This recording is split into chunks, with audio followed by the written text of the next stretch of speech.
Okay, let's get started. Good afternoon to everybody. Hope all of you had a good spring break. It's good to see all of you back again after a week break.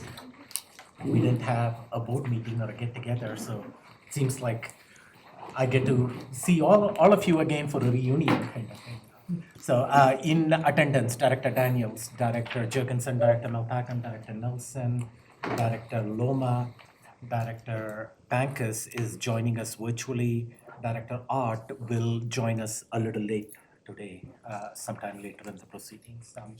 So we have a lot of items on the agenda today. So just to set up the context, most of it is budget related. So we are going to start with the PBDA analysis, which was presented to the board as a non-action item before the spring break. And at the time, the board expressed some questions, and there were opportunities for the board to also send questions to Superintendent Gall. And we have, based on some of those feedback that we received on that day, we also have Glenn Gustafson here. He's going to come and join us momentarily when I hand it over to Superintendent Gall.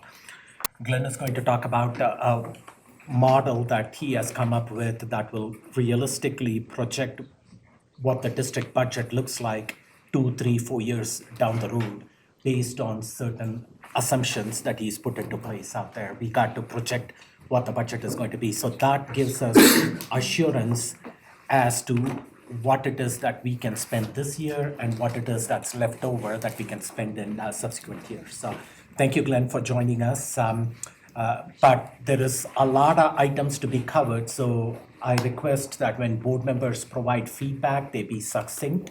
And if you want to specifically talk about a concern, a request that is being made by one of the chiefs and you want to talk about it, then so be it. But come up with an alternative suggestion if you don't like the one that you have in place, so we can keep the conversation moving along as fast as we can, and we are not here at 9 in the evening.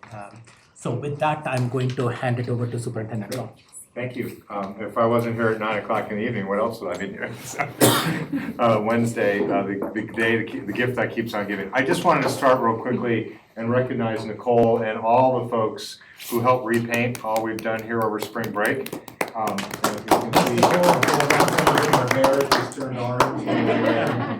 We thought blue would be calming, and so the idea here is now as the community looks at the board of the dais, they will see a calming, unified set of board and strategic priorities. Thanks, Nicole. And I know Mark's not here as well, but I just wanted to. I saw Luther too. He did a lot of the work. Yeah, there's been a lot of rolling and edging, and anybody who's done painting knows every outlet cover's got to come off.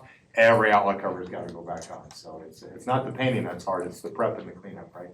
Thanks, Nicole. It looks awesome. It looks great, yes. Thanks, But that's happening not just here, it happens at a lot of our schools on the off week. So what might have been restful for some has been busy for others, so we appreciate that.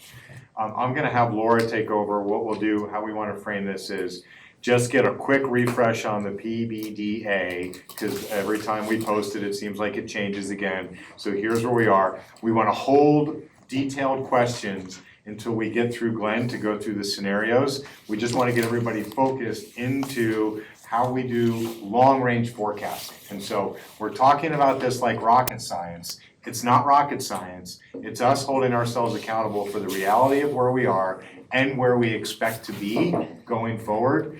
These conditions that Glenn has built as scenarios are highly variable. We do not know what the future is, as no one does, but we do have trend information, and we do believe that we're able to make recommendations to the board. Glenn has been doing this work, and the scenario that he will share with you, he has been using in other districts. Decreasing enrollment averaging is not a District 11 only problem.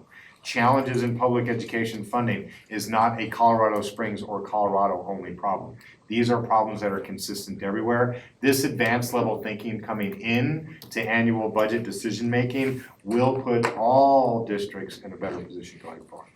Laura? Okay, if you can pull up the preliminary budget development section. This is the same document that was hung last week at the work session. At the non-action, sorry. I've made a few changes since then. I can highlight the changes real quickly.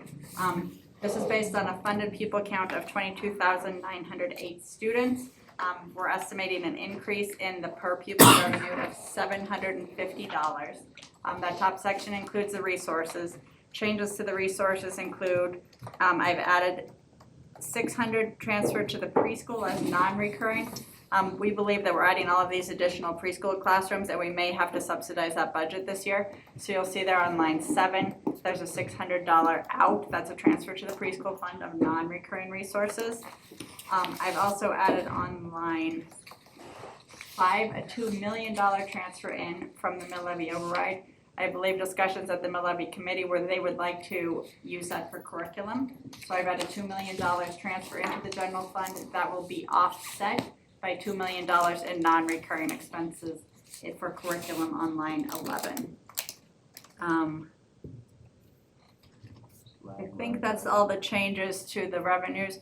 Changes to the expenditures. I've added $72,000 as a recurring ask from Chief Acevedo's request. That was in her original proposal. Due to a miscommunication, I thought it was a duplicate. I accidentally excluded it from the initial PBDA. I've re-added that. What line number are you on? That was added to line 11. Well, I think she doesn't have the one that you are looking at. The one on board docs is On not this this one. screen. You should be able to see the screen. Yeah, she should be able to see the screen.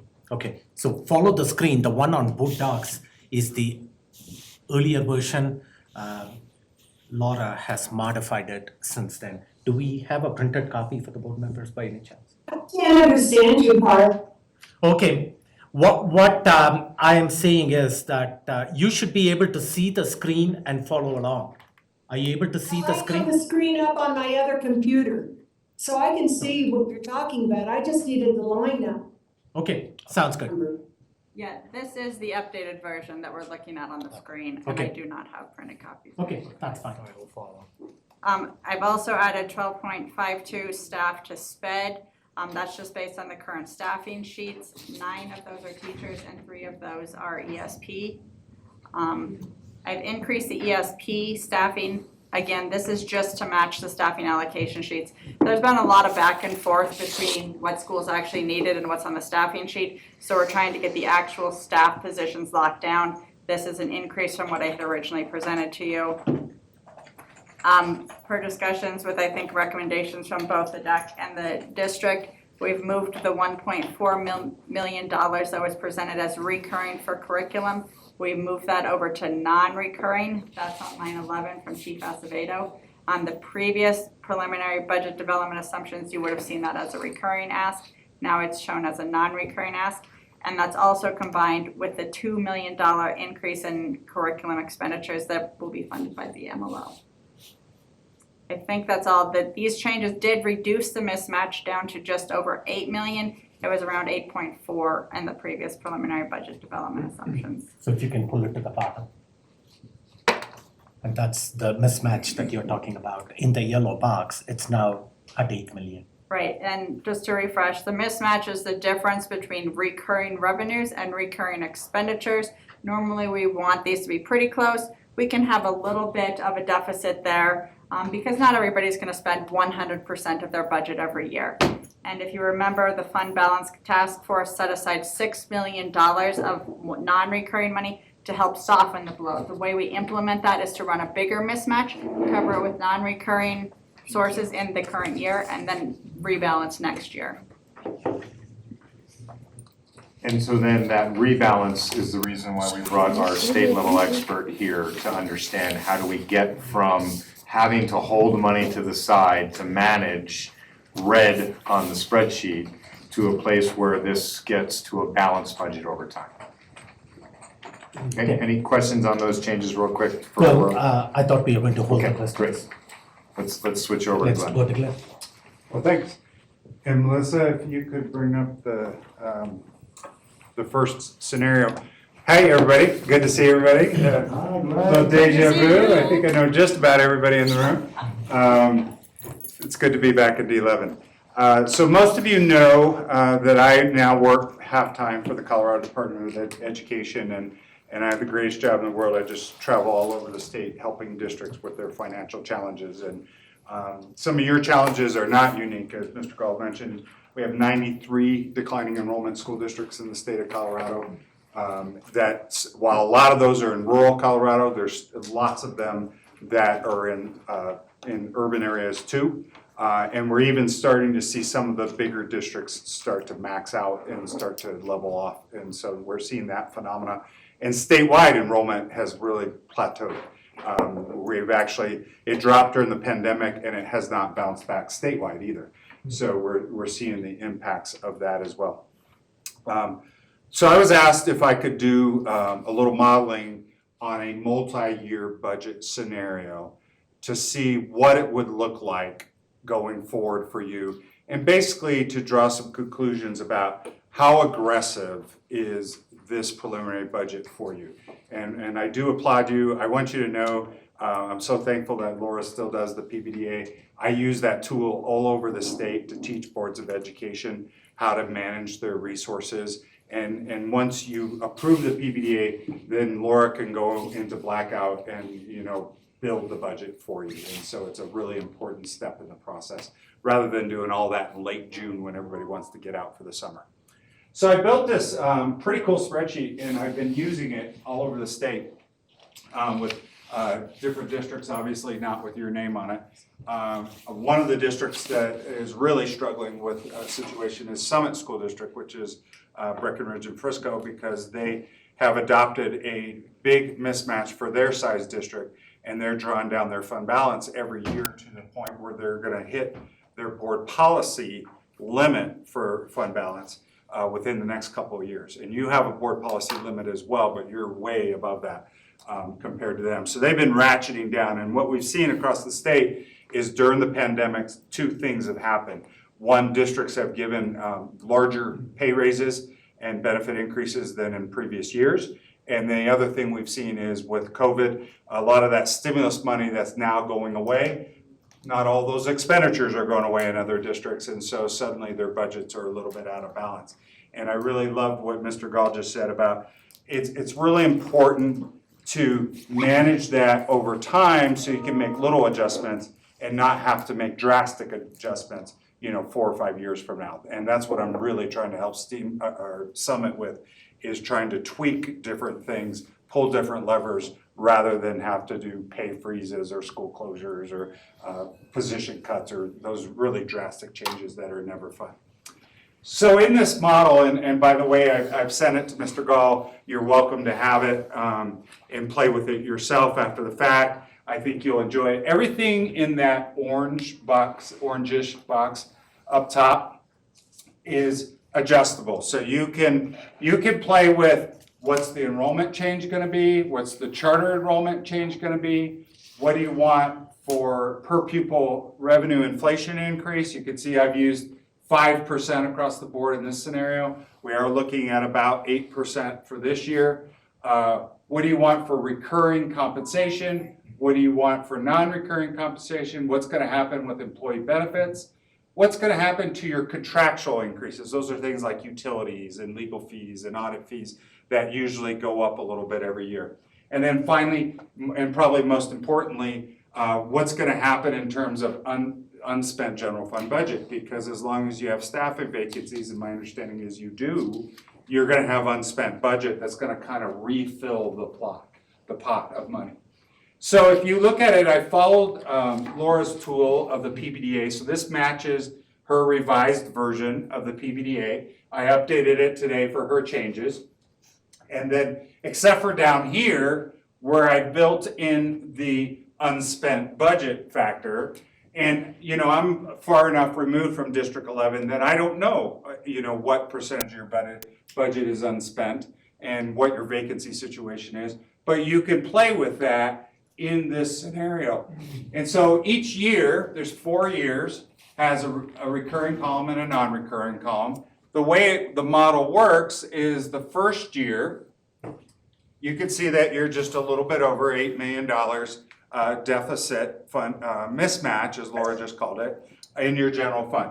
And I think your total general fund's over $300 million now, so that's under 3%. And in the olden days, where we were fully staffed, we still were between 1% and 2%. And you're nowhere near fully staffed, is my understanding. And so that, less than 3% is probably very comfortable in terms of that position. Now, what happens with fund balance, and remember, this doesn't count all the money you programmed earlier in the year into your fund balance plan. This is the other fund balance. Laura's projection for the start of the year is $56 million. She's showing that you're gonna spend this, and Melissa, if you'll go down just to the bottom, you get down here a little bit further, and you have to remember at the end of the year, that mismatch in theory means you're gonna spend more than you're gonna get in revenue. And so in the business world, we would call that a net loss. We don't think of it that way in governmental accounting. And so that comes out of your fund balance. And then the mismatch rolls up to the next year, and the fund balance rolls up, and you go through this cycle of this every year for the 4 years. And all these numbers are based on the assumptions. So I did 5 different scenarios for you so that we could see what happens. In this assumption, you could see that you actually end up with $30 million in fund balance, and your mismatch is down to $7 million after 4 years. That's great news. This assumption, by the way, we've got some graphs showing when you come out of averaging, comparing the mismatch, both in a bar chart and a line chart. So all that's populating automatically. But you could see that the mismatch grows a little bit in 24, 25, and then actually starts coming down to 9 million and then 7 million. And probably at that point, you're at a pretty comfortable level, depending on what's going on in the world in 4 years from now. If we could just go back to the top, Melissa, thank you. I'm sorry, I'm going up and down. Notice the enrollment change. That's probably the most important variable here, is that I hardwired in the 500 estimated increase for traditional and 600 for charter for next year. And then each additional year, this scenario, I showed a slightly slower growth, 100, 200, 300, and just a steady charter school growth, figuring that you'll either have new charter applications or you'll bring over some more charters from CSI, and that will take care of that. The great news about this is you are going to come out of declining enrollment averaging, and once you come out of declining enrollment averaging, then life's a lot better, because at that point, you're getting fully funded on every student that you bring back into the district. And so that's great news, and you're getting really close to that position as a combination of what we talked about months ago, of this strategy of bringing charters back in and using that to bolster the enrollment, and hopefully that will bring traditional enrollment with it. And you can see in this model that it's at a very comfortable level, and in 4 years from now, you're still very close to $30 million in excess fund balance, so to speak, to use. And so you haven't even drawn that down. And remember, you're still spending, I don't remember what the fund balance plan is, but $50 million in the fund balance plan. So you've got lots of resources. I'm gonna pause there before I go to the next scenario and just remind you, one of the things, so my counterpart is full-time and I'm half-time. His name's Mark Rydberg. He's in Steamboat Springs. He takes the north half of the state, I take the south half of the state. He and I share the same philosophy that we have an urgent student achievement mission, and we need to deploy resources. And I'm always amazed when I go to a rural school district that has a full year of expenditures of fund balance. That would be the equivalent of you having 300 million in fund balance. And I find that in rural Colorado, they've got a full year of fund balance, and I'm like, what are you doing? You need to attract and retain staff. You have an urgent student achievement mission. You need to deploy those resources. And if that doesn't convince you, I always give them the argument, you have taxpayers that paid that money for their kids while they're living there. They don't want to see that and be taxed for that and then be gone, and they never saw the benefit of that money. So I really do believe for taxpayer equity, but more importantly for student achievement, that it's important to deploy those resources as aggressively as you can. We know that the School Finance Act, the base is going to go up by at least 8%. And so inflation is high, and I think all of your employees know that they're seeing it at the gas pump or the grocery store and the rent. And now is a good time to be deploying resources to help attract and retain staff and work on your student achievement mission and hopefully ultimately bring kids back to District 11. So let's go to scenario 2, if we could, Melissa, thank you. When you're going there, can you comment on what you think is if you go back up to the top, the graph on the right, the difference between recurring mismatch and fund balance? So you were clear on, you thought somewhere between 1% and 2% of fully staffed, 3% seems reasonable given the vacancies that we have. But what's the percentage that we could be seen as the bottom of a fund balance as a floor? So you just gave the extreme of rural's carrying 100%. We are board mandated at 4%. 4 plus Tabor. Right, 4 plus Tabor. And then we like to carry our own, the roof's gonna fall in at a middle school, what do we do? What is that? Is that a 10% total that you feel comfortable with? What's your recommendation? It's a great question. It's the most common question I get, Mr. Garland. And the answer to that is, I hate this, is a little bit of a cop-out, it depends. And the reason it depends on the board, it depends on the superintendent, it depends on your finance person, how well you know your budget. Generally speaking, with smaller districts, remember, $1 million roof is $1 million roof, regardless of if it's a 500 kid district or a 30,000 kid district. For smaller districts, we recommend 2 to 3 months at the most of fund balance, which 3 months would be 25%, 2 months would be 17%, 1 month is 8%. And that is on top of Tabor. But that's small districts because they take unusually large risk that $1 million roof is $1 million roof. For larger districts, we tend to recommend about a month, which is 8.3%, is what is a reasonable cushion for you going forward. And if you look backwards in time, in the old days, our fund balance, pre-pandemic, was only about in the $20 million range year after year. And so, it's really mushroomed up in the last few years, but. Melissa Olson. Yes. Sandra, you need to mute. Oh, thank you. Okay, so long-winded answer for your question. 8%. Yeah, 8% is about right, on top of Tabor, since really it's almost impossible to access your Tabor reserve. So far since Tabor's passed, no school district has ever been able to access it. And you have run these at us spending 100% of budget on staff. Well, except for down here, the unspent budget, you can't see it right there. I have run it with assumptions on unspent budget. Okay. So not 100%. So I'm assuming you are gonna replenish that pot a little bit, that right now it's almost impossible to be fully staffed in almost every district. So let's go to the next scenario, if we could. Is this the next one, Melissa? Yeah. There we go, okay. So I highlighted in yellow what I changed. And I thought, well, what if we add the 500 kids this year, which I love having an aggressive target on enrollment to bring back those kids. What if we're flat every year on traditional enrollment and charter school enrollment stays steady at $350 million? I kept the 5%. It looks like, hopefully inflation is going to come down from the 8%.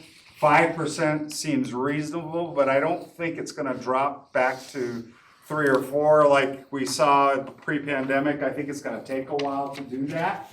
And so I used 5% on recurring compensation, 2% 1 year on non-recurring, and 0 on the other years. And then what does that trickle through? By the way, I did automatically build in that if you're adding kids, it automatically adds in staff with it, so that you're addressing that. And if we could just go straight to the bottom line, Melissa, you can see in this scenario, remember traditional enrollment's flat. We go from $8 million to $11 million to $12 million mismatch. And in a flat enrollment scenario, even after 4 years, we're still at $20 million of fund balance, $20.5 million of fund balance. Can I also add, that's unrestricted fund balance. I did not include in my estimate any of the restrictions. We have over $60 million of additional fund balance that's restricted. Yeah, so, great point. I mean, so not only do you, of course, you're spending down the 50, that's part of the 60, I presume? Right, that includes the TABOR, the stuff that's already been set aside and planned, the instructional and non-instructional encumbrance carryover, stuff like that. Yeah, some of which you have flexibility on, and some of it is designated for a specific purpose. But you can see, so on top of the 60 million, you still have 20 million after 4 years, and that's on a flat enrollment scenario. So it's not like you've run out of money after 4 years, and you'll notice that the unspent budget, like Mr. Gall was asking, I started ratcheting that down, thinking, well, the economy's improving, District 11's more competitive, so we're gonna see 4%, 3%, 2% in terms of unspent budget. In a $300 million, it's almost impossible to get below 1 or 2%. I mean, there's always turnover, vacancies, unspent budgets, things like that happening. It's pretty hard to get much lower than that. So even in this scenario, which is not the worst case scenario, you're still in really good shape after 4 years. Let's go to scenario 3, Melissa. So in this one, this is probably the worst case scenario. What if you drop 200 kids each year while the charter stays flat? And again, I'm assuming the 500 the first year because that's hard-coded. So what does that look like? You'll notice the recurring compensation are still 5%, matching the per pupil revenue. No special logic there, just thinking that if we get 5% from the state and we give 5% recurring to employees, that works out to be about the same, and is a nice match. Non-recurring 5200, and you can see unspent budget 4322. And let's go to the bottom line and see how that looks.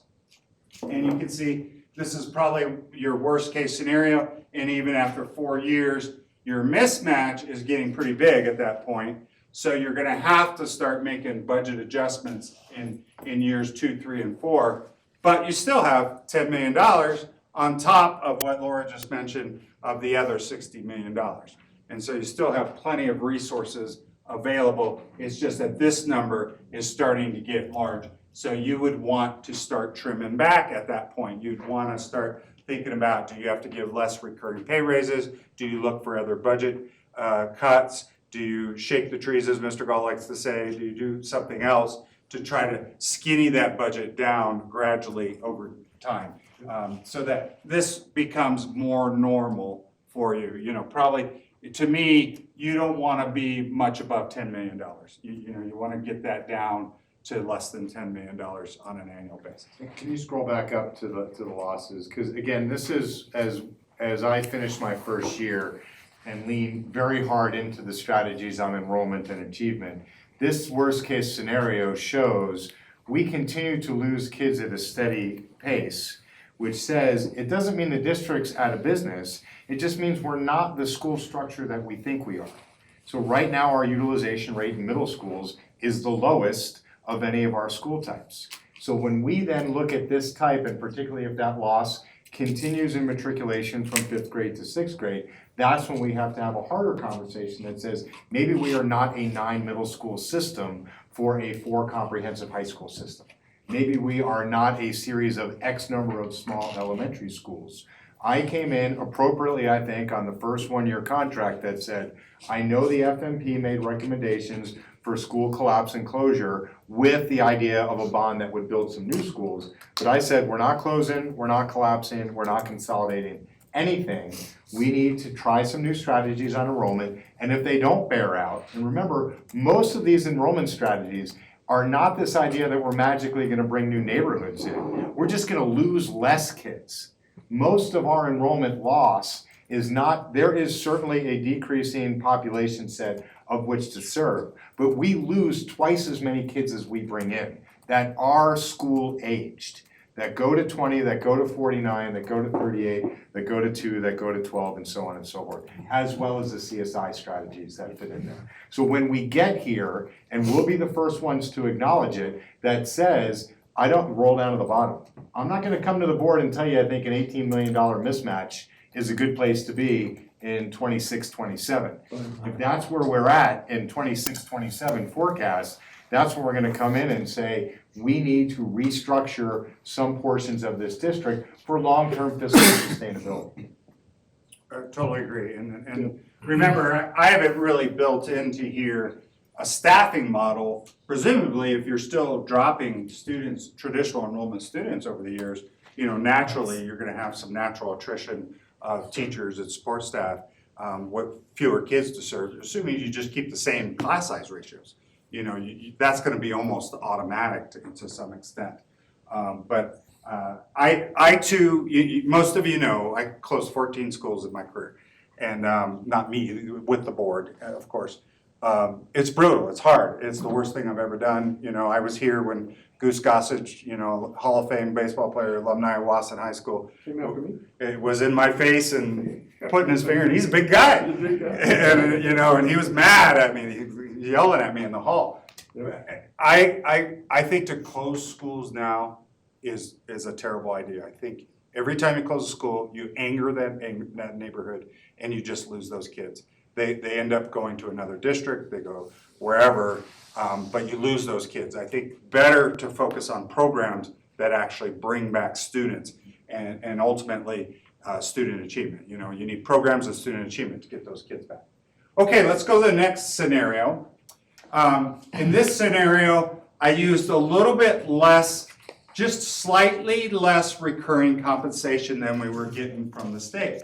So it was kind of that scenario, so flat enrollment, 0, 0, 0, and we get 5% new money from the state, but we only give 4% recurring to the employees. Now, we also are giving 2% non-recurring, and you can give more in out years, non-recurring. But what does that look like? Notice that I do have a fairly high contract increase of 5%. And if you look at that and it trickles through, and notice how quickly you're coming out of declining enrollment, averaging, even with zero inflation, zero traditional enrollment. Let's go to the bottom, Melissa. Thank you so much, Melissa, I appreciate it. You can see, look at these are great numbers. I mean, 8, 9.6, 8, 6.5. I mean, quite honestly, at this point, I'd worry you're getting too low on your mismatch. I'm a believer that number should be closer to 2 or 3%. And so you'd probably bump up some of those recurring costs. Maybe it's compensation, maybe it's other things. But you could see that just that one little tweak of compensation from 5 to 4 has a dramatic impact on your mismatch. So that's why I presented that scenario. And then let's go to the last one, number 5. So in this one, I assumed zeros for enrollment, 4%, 1% less on compensation, but assumed that you had a little bit higher unspent budget, knowing that we're still having trouble filling some positions and spending some money. And what does that look like at the bottom line? And if we go to the bottom, my guess is it looks pretty darn good, and it does. So you go from 8 to 9 to 8 to 6.5, and you're still at $43 million of fund balance by that fiscal year 26, Which is well over 10%. You were well over 10%. You were recommending somewhere around 8. Yeah, I mean, at that point, I would be worried you're not spending your non-recurring money fast enough. To me, you would want to deploy that towards non-recurring purposes, whether that's staff bonuses or facility improvements or buses or whatever you guys decide, and even to some extent towards recurring, because this number's getting low. Again, I think a number for you is about 3% negative on the mismatch.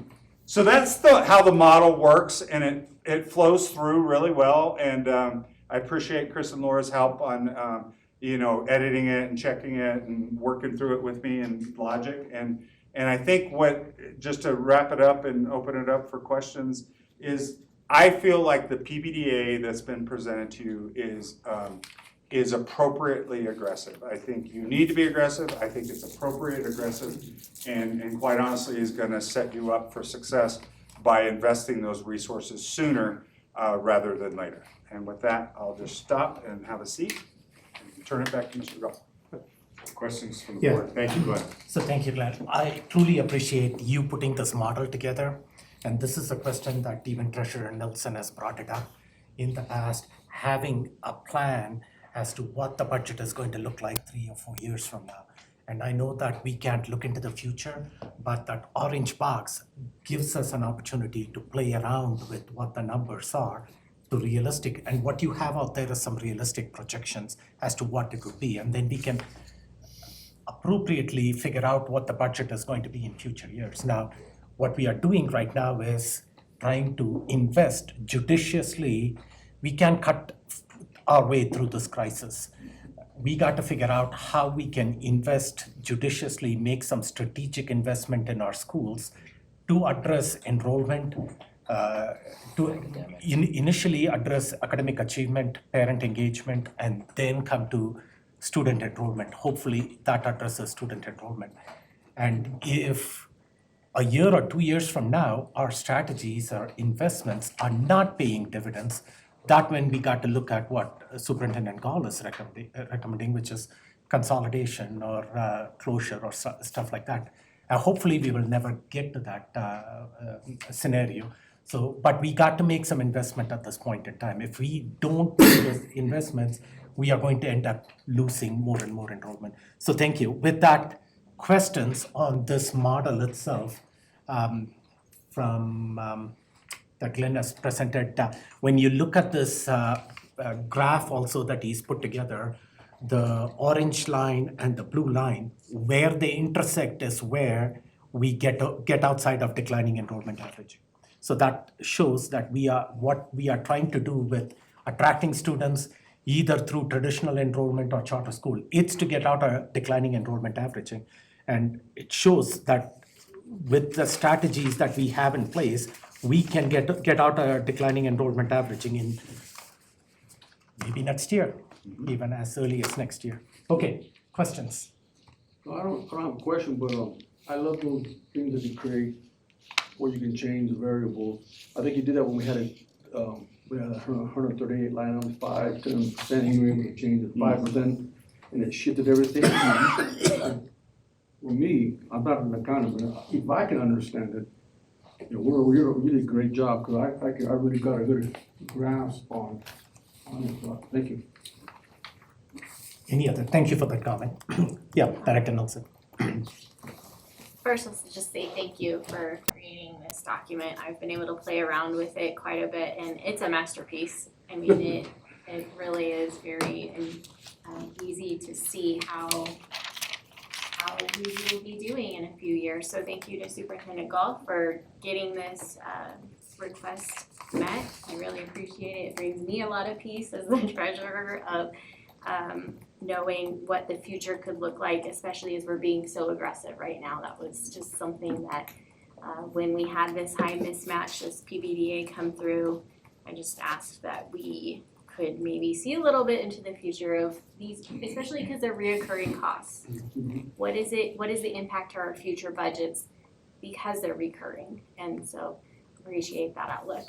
My question is actually for Ms. Hronik. The $6 million that we previously set aside to soften the blow, is that in that $56 million? That is not included Okay, there. so that's over in the $60 million that you previously. Yeah. So all of this money right here is just icing on the cake type of a thing. It's for right there. It's additional money. Right, it's a contingency reserve. I mean, we need some contingency reserve, Yeah. but we can definitely spend some down. Okay, thank you. That's my only You done? question. Any other questions for Glenn? So, I'm sorry I was late, everyone. So being late, I missed the introduction and even what page number we were on, so if I've got them correctly, there's 1 through 5 scenarios.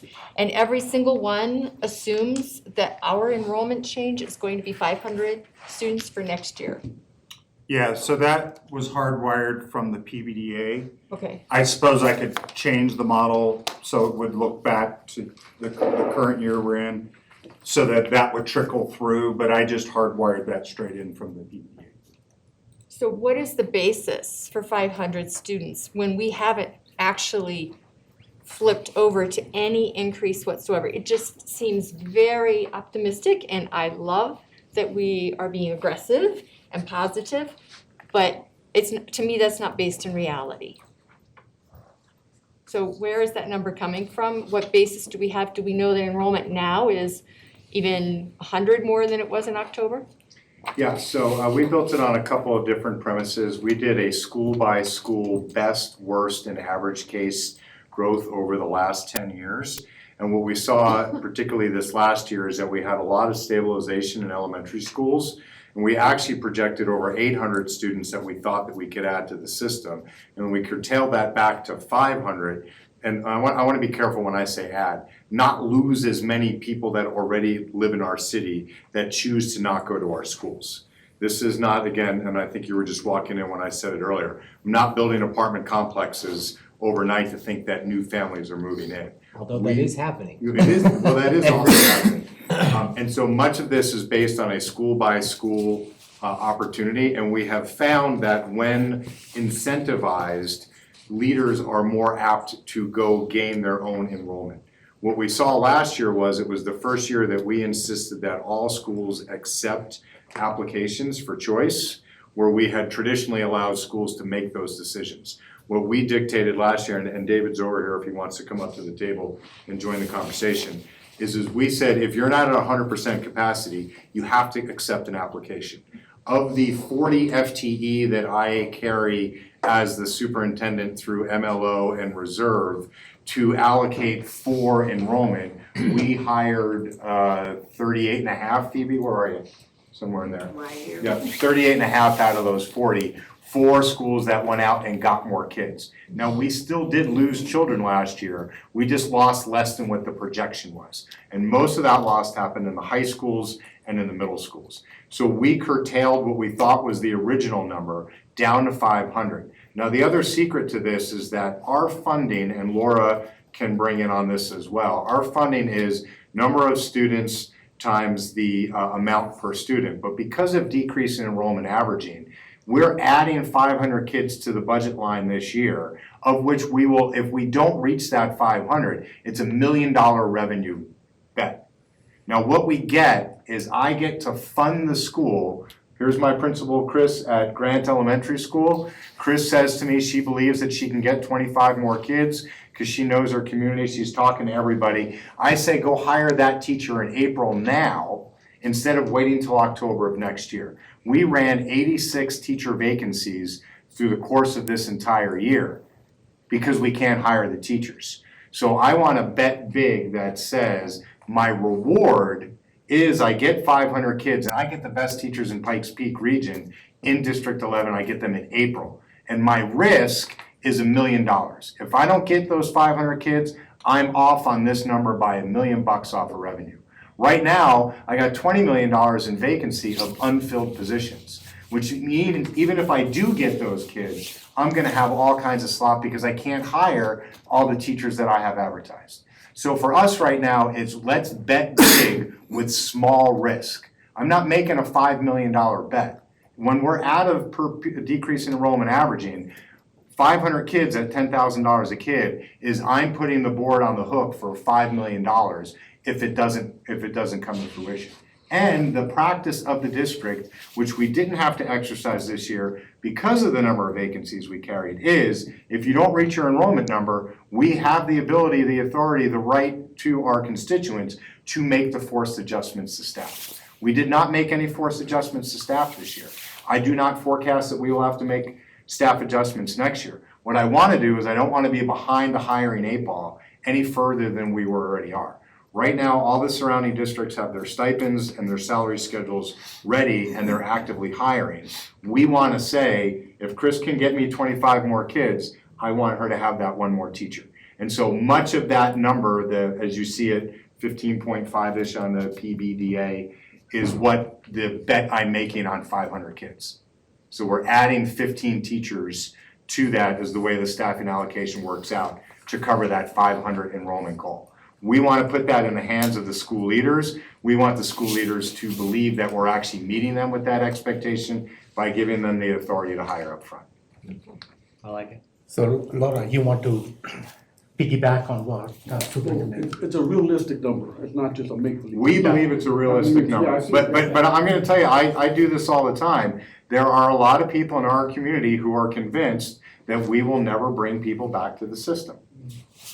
We have money right now to make investments. My question has constantly been not what is the cost to do it, but instead, what is the cost to not do it? Right. We can take the 500 number off, we can reprogram the initial number based upon let me be careful, the original numbers on enrollment projection are based upon 10-year averaging. And so it automatically says we're gonna lose kids. It doesn't say that we've hired, Deborah, you're over there, an outside marketer for how many schools, 10, 12? How many schools are they supporting? Seven schools on our northern boundary where we've identified that we lose families that live within that boundary. And I say this all the time, Rampart isn't any different than Doherty. I actually think Doherty's better than Rampart. How do we tell our community that instead of just constantly complaining that kids go to Doherty, that don't go to Doherty and go to Rampart instead? We think this is the year to make that bet because this is the year that we actually have several different pots of money to be able to cover that. And the risk is so minimal. This is the year that we lose that giant piece of decrease in enrollment averaging. Somebody's telling me that you're getting ready to lose your unemployment. You're losing your unemployment benefit in a year. Go figure out some new skills. This is the year for us to get that skill right. And I appreciate Glenn constantly, as Laura and other people in the community, telling us that Colorado Springs has changed. We may continue to get smaller. What I don't want to do is lose the families that we have. I get it that we have an aged population. We've said it before on the charter enrollment strategy. We have the size of Cheyenne Mountain School District authorized by CSI that live within our boundaries, that could be our students if we had authorized those charters over the last 10 years. We don't have to like charter strategy, but we have to acknowledge that 4,500 families choose to go to a charter inside the boundary of District 11 that we get no credit for, academically or enrollment. And then we get no funding for. And I get it, there's a cost that comes with charters, but it's not really a cost because I'll now say Al because he's led charters before, I give Al the money to educate the children. I don't have the staffing requirement for it. I don't have the facilities requirement for it. And there are buyback services that we could actually prove to be not only a good authorizer, but a good provider of economy of scale to them. Remember, I think we're the only district in El Paso County that CSI has authorized charters for.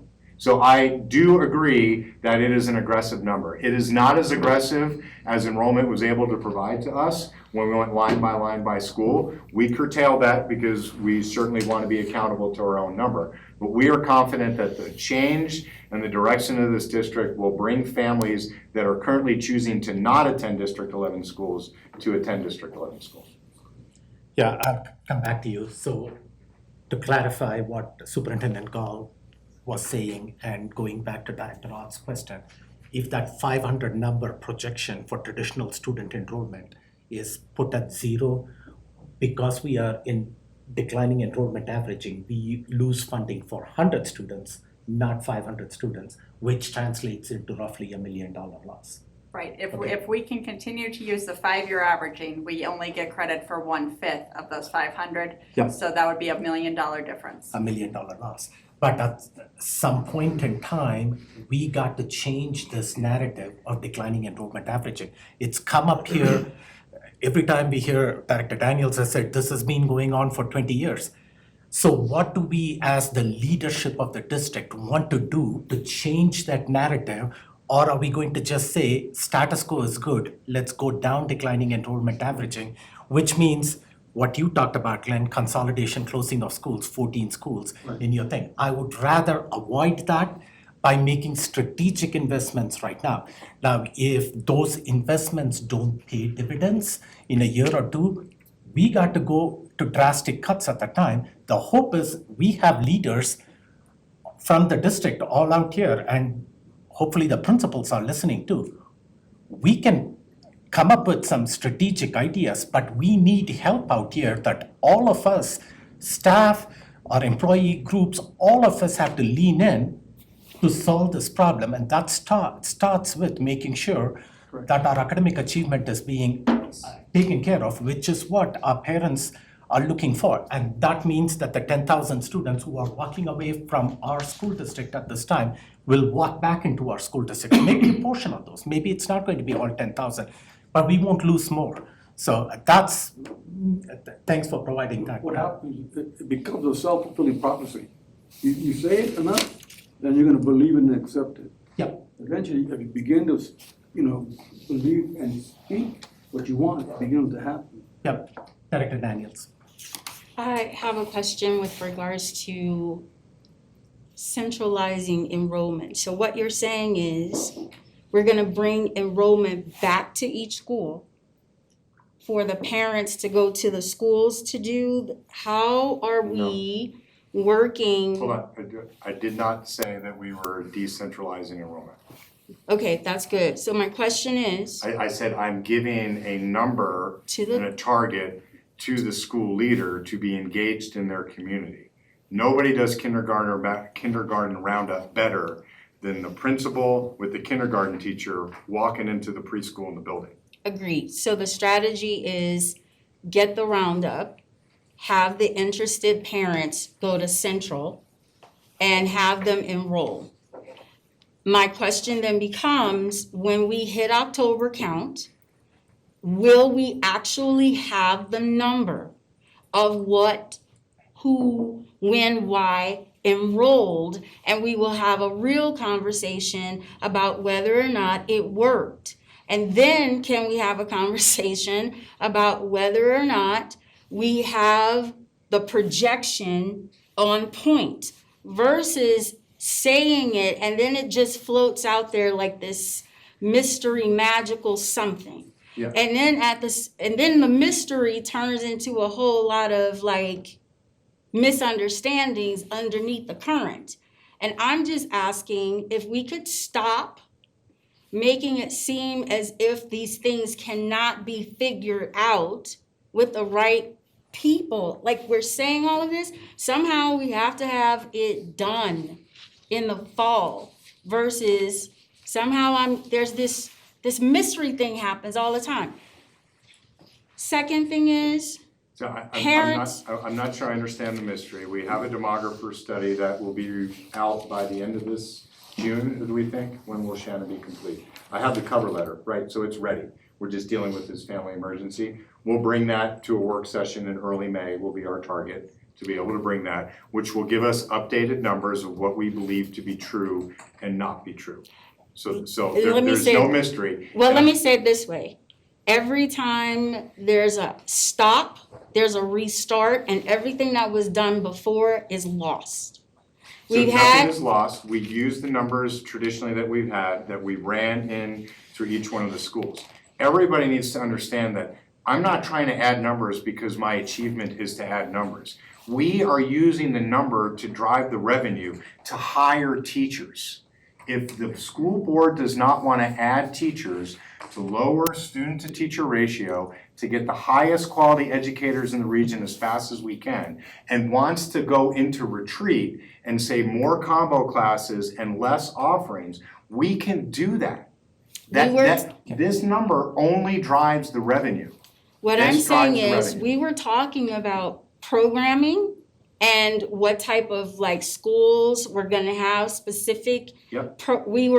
We still are talking that way. Right, and so I'm saying it just gets murky when we have to restart everything versus just taking the information we were working with and learning how to get that checked off so we can move to the next conversation without there being just a lot of uncertainty. All I'm saying is, I like wish that- I could get to the static place of your comment, but the dynamic nature of a school system within 13 to 17 other school systems where choice is what drives what happens.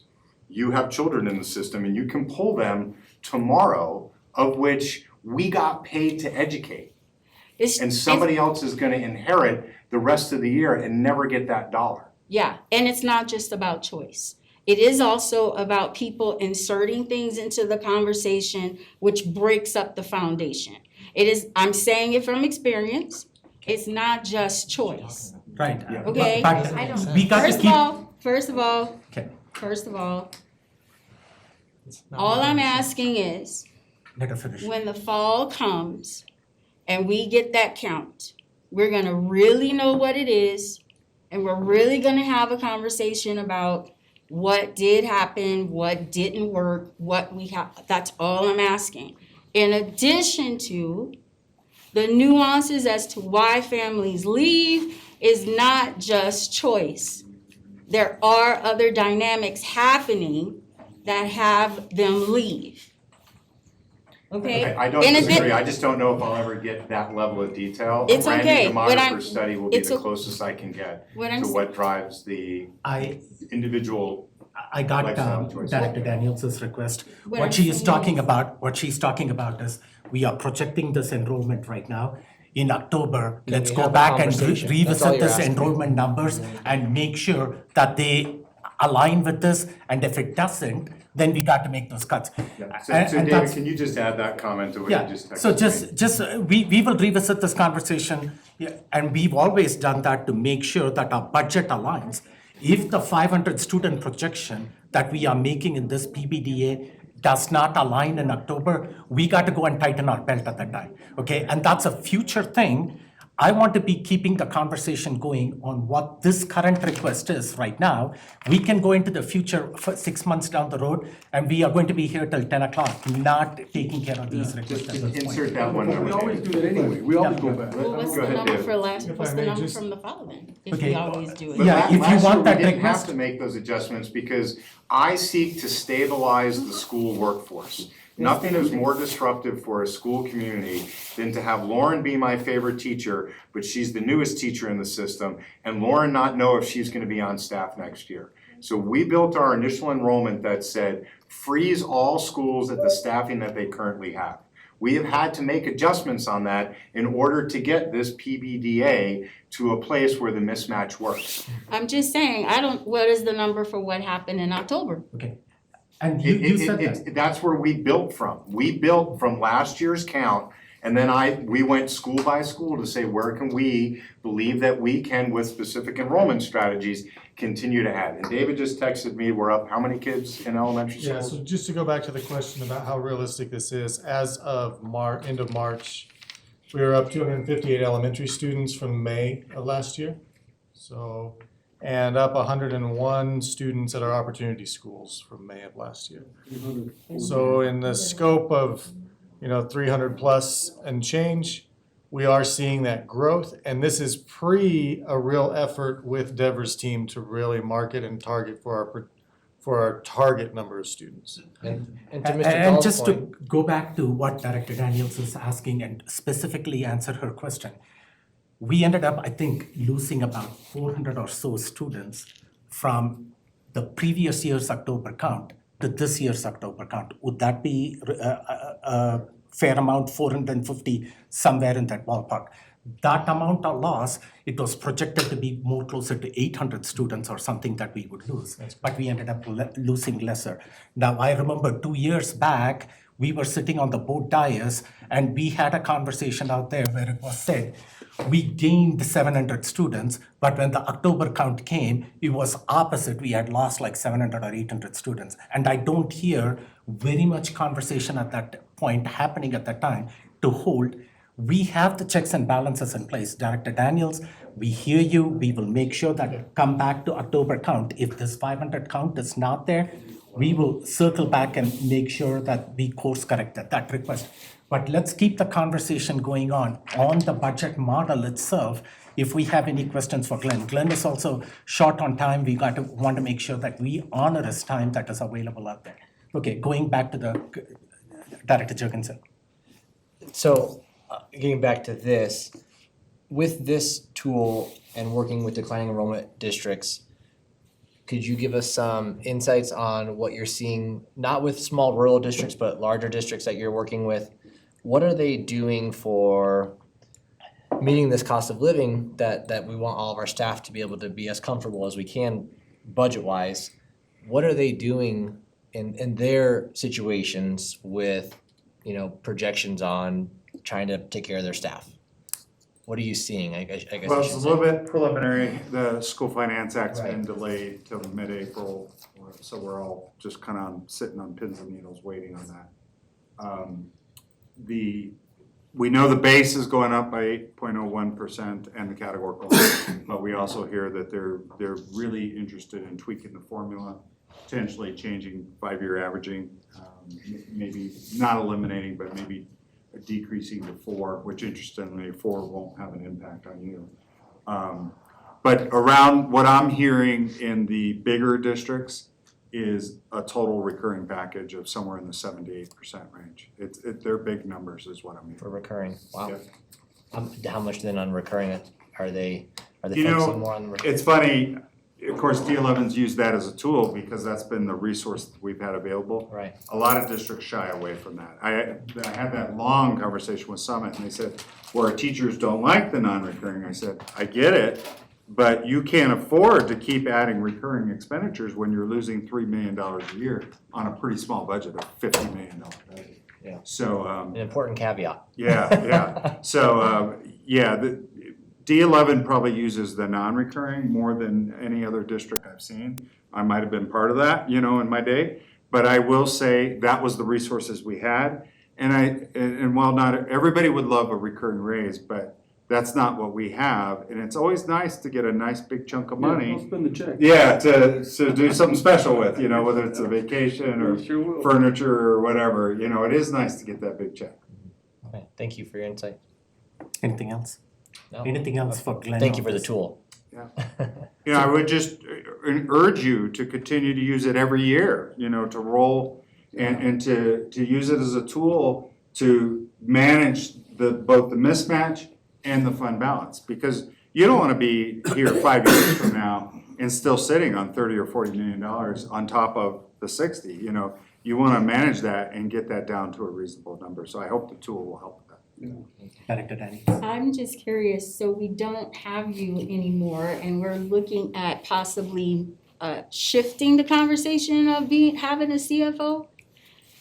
Where for me, it's always like not having someone over the budget conversation. Not that Laura isn't doing a great job, I'm just saying. It's got nothing to do with her. I'm just accustomed to having someone watch over the cost, just like you would if you have a household. Are we okay? Well, first of all, I have the utmost confidence in Chris and Laura. I do as well. I think I do like the 2-person strategy. Okay. I think I was a dinosaur. And, Brian Cortez at D20, he said, Glenn, you built this airplane over 30 years. And it's really hard for somebody to come in and know how to fly it, cold.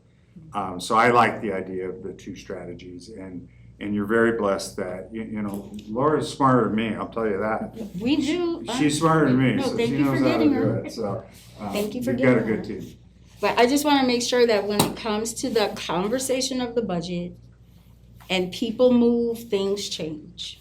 How do we keep it going so that we are doing the scenarios the way we need to do it? Everyone wants to believe that you could just move pieces, but if no one is holding the conversation, things don't get done. I agree with that, and I'm so thankful that Laura is still on your team because one of the issues I'm dealing with all over Colorado is CFO and business manager turnover. And the price of poker has gone up for those people. Suddenly their salaries are looking really large compared to the old days because they're in such high demand. Thank you. Director. I just wanted to circle back to on the comments from before. Laura was reminding me that once we get October count, we always do a mid-year. Can you say it again, just for everybody? So I thought you were talking about how quickly we can correct. If our October numbers come in much different, we will immediately correct with our mid-year budget. If we have staffing vacancies, we can cut those at mid-year. We don't have to stick with this budget all year. We will adjust at every given point when we get more information. And so then back to Glenn's point. Which is a previous and continuing practice, Yeah, we've always done Correct. that. of which we did not have to do this year because we have all the vacancies. It makes no sense to We cut did a people. mid-year budget, we just had very minor modifications. Our projected revenue came in within $500,000 Right. last year. Our fund balance came in within a couple $100,000. Our proposed budget was so close to mid-year that it was just, this is a minor A wash. adjustment. But we did a mid-year budget this year as well. Which speaks to how well you and Chris were helping manage that we were so close. I mean, so going back to Glenn's comment that we can use this tool in future years, we can keep using it throughout the year next year even and make adjustments and. We can make an adjustment. Anytime we get a piece of information, I always update this, sometimes too much, because then I'm like presenting something new and people are like, wait, you know? And I think that more than anything, that's what I'm talking about. It's the way something is always like that. It's always that way. And I'm just saying, if there's a way, first of all, thank you for everything you've done. This does not negate your work. The question does not negate what you have provided. The question is to make sure as we move forward, it's settled, right? Everybody's getting what they need, so it works as a unit and not always just like uncertain, right? That's all I'm asking. I believe we have a good process. We constantly monitor the budget. I mean, on a weekly, monthly basis. We do reports where we report actuals to budget. I mean, we do a lot of data. I believe we run a very tight financial ship around here. Okay, thank I you. believe you do. You've always did for 20 plus We years. move on. You always Glenn, have. before we move on to the chiefs and the IBR requests itself that have been made, any other insight? I know that you've had extensive experience in District 11. Any other insight that you would like to share with us? I know that you shared that this budget is making some strategic investments aggressive enough. Any other insight from working with other school districts to attract students? Are we anything that we are not thinking of at this time that we should be thinking about? Well, I think the preliminary budget is appropriately aggressive. And in some ways, maybe not even aggressive enough on the long term. Because I would hate to see you 5 years from now still sitting on $25 million of surplus fund balance on top of all the other fund balance. But in terms of attracting enrollment, what I see is D11's in a pretty unique situation and being the urban center district surrounded by 16 other districts, right in your neighborhood with all kinds of charters, dozens and dozens. It still goes back to programs and student achievement. And I do think class size is really important when that was mentioned that, the one good thing about all this is if you can get those teachers on board early, get them hired and make that investment, that's lower class sizes, and generally lower class sizes means improved student achievement. But I think more than ever, parents are stopping student achievement, and it's all about programs and how you deliver student achievement. President Malpacum, I believe Dr. Bankus has a question. Okay, thank you. Thank you, Glenn. Director Bankus. Yes, I wanted to thank Laura for, I heard the word accountability repeatedly during this discussion. And I wanted to thank Laura for the accountability that she brings to the process with monitoring the budget, and through that analysis that the budget projections and our budget are within reasonable, well, I don't know what the term is, reasonable Parameters. reality or actual budget returns. And I just want to make sure that Laura understands how much that is appreciated in her expertise and it proves the point of Glenn saying that how smart she is. So thank you, Laura. Thank you, Laura. Okay, so thank you, Sandra, for those comments too. So shall we go with, I'm figuring out the order in which to go with. Should we go with the We should go with Chiefs chiefs. and I then just come back, circle back to the DAC to get their feedback after Yeah, that? I think that's Okay. the appropriate place. Okay, so when you look at the uses, the employee compensation, all those things, the benefits, the market adjustments, PBDAs, those are all going to be part of, I'm talking about the item 8 on the PBDA. Those are all part of exec session and conversation, so we will defer that to a later point. The 9 was the increase in APs, assistant principal for the staffing formula. And Superintendent Gall, you asked for 10 assistant principals out there for elementary schools. And we know about this request, it's been there. This is adjusting the staffing formula to 400 students. Are there any concerns about that or any questions or comments about that on line item 9? Why wouldn't we just make it recurring? Well, because it's. I'm only trying to manage the mismatch, and I understand it's a change to a staffing Based on what I formula. just learned, Right. we want to hire APs and say, hey, you got a job here every year. And also to bring some accountability to the system that if we keep it for 2 or 3 years, okay, and he can demonstrate that those schools can keep the enrollment at 450 or above and also accomplish the academic achievement, then he wants to demonstrate that for 2 or 3 years before. I get that. Yeah. My concern is, what I've heard from numerous school visits is, and discipline is better, but it's still a concern. And when that spreads through communities and they go, well, these kids are messing around, or these kids aren't behaving, and I'm a new family in the area that says, what school should I go to? And then I took a screenshot of just last night, off word of mouth, Colorado Springs, a comment saying, D20, D38, D49 are the best districts.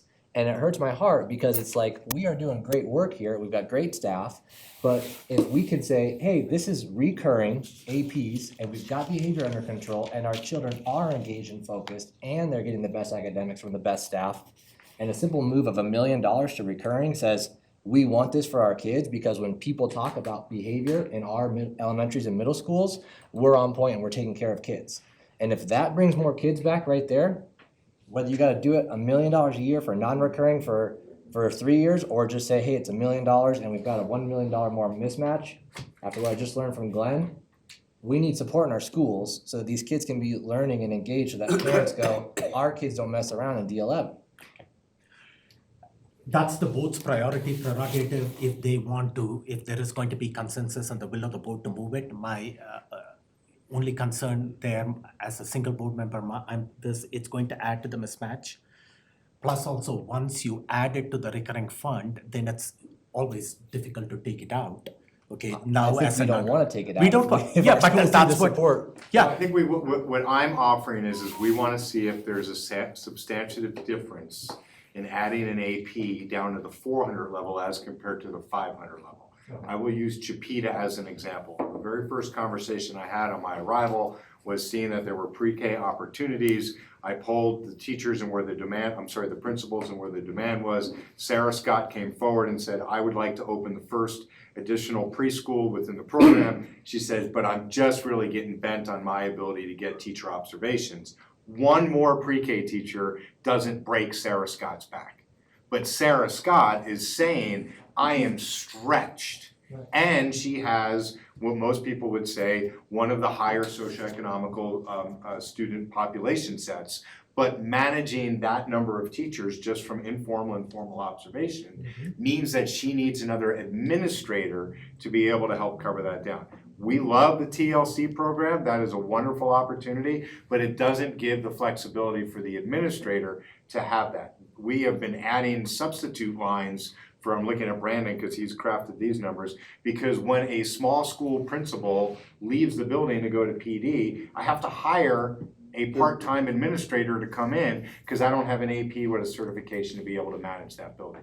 And then I just end again, which is I love also, where is John, are you behind me here? That we have an LTE in every building, but we don't have an AP in every building, and District 20 has an AP in every building.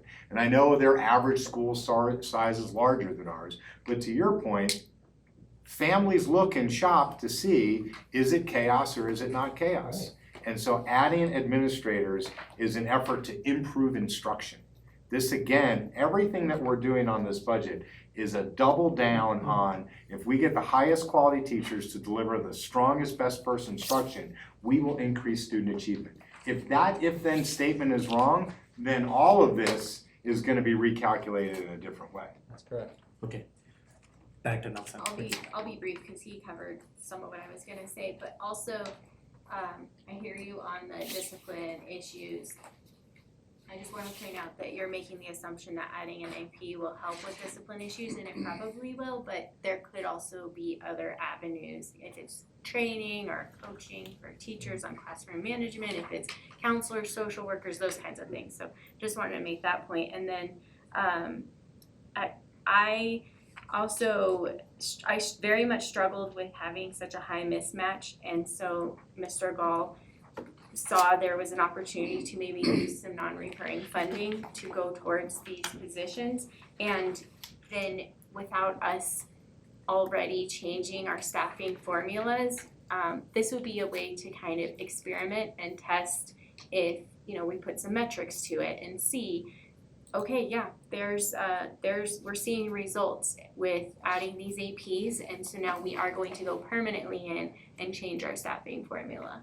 And so it kind of being an opportunity to test the waters before we make these changes, which would be hard to change later.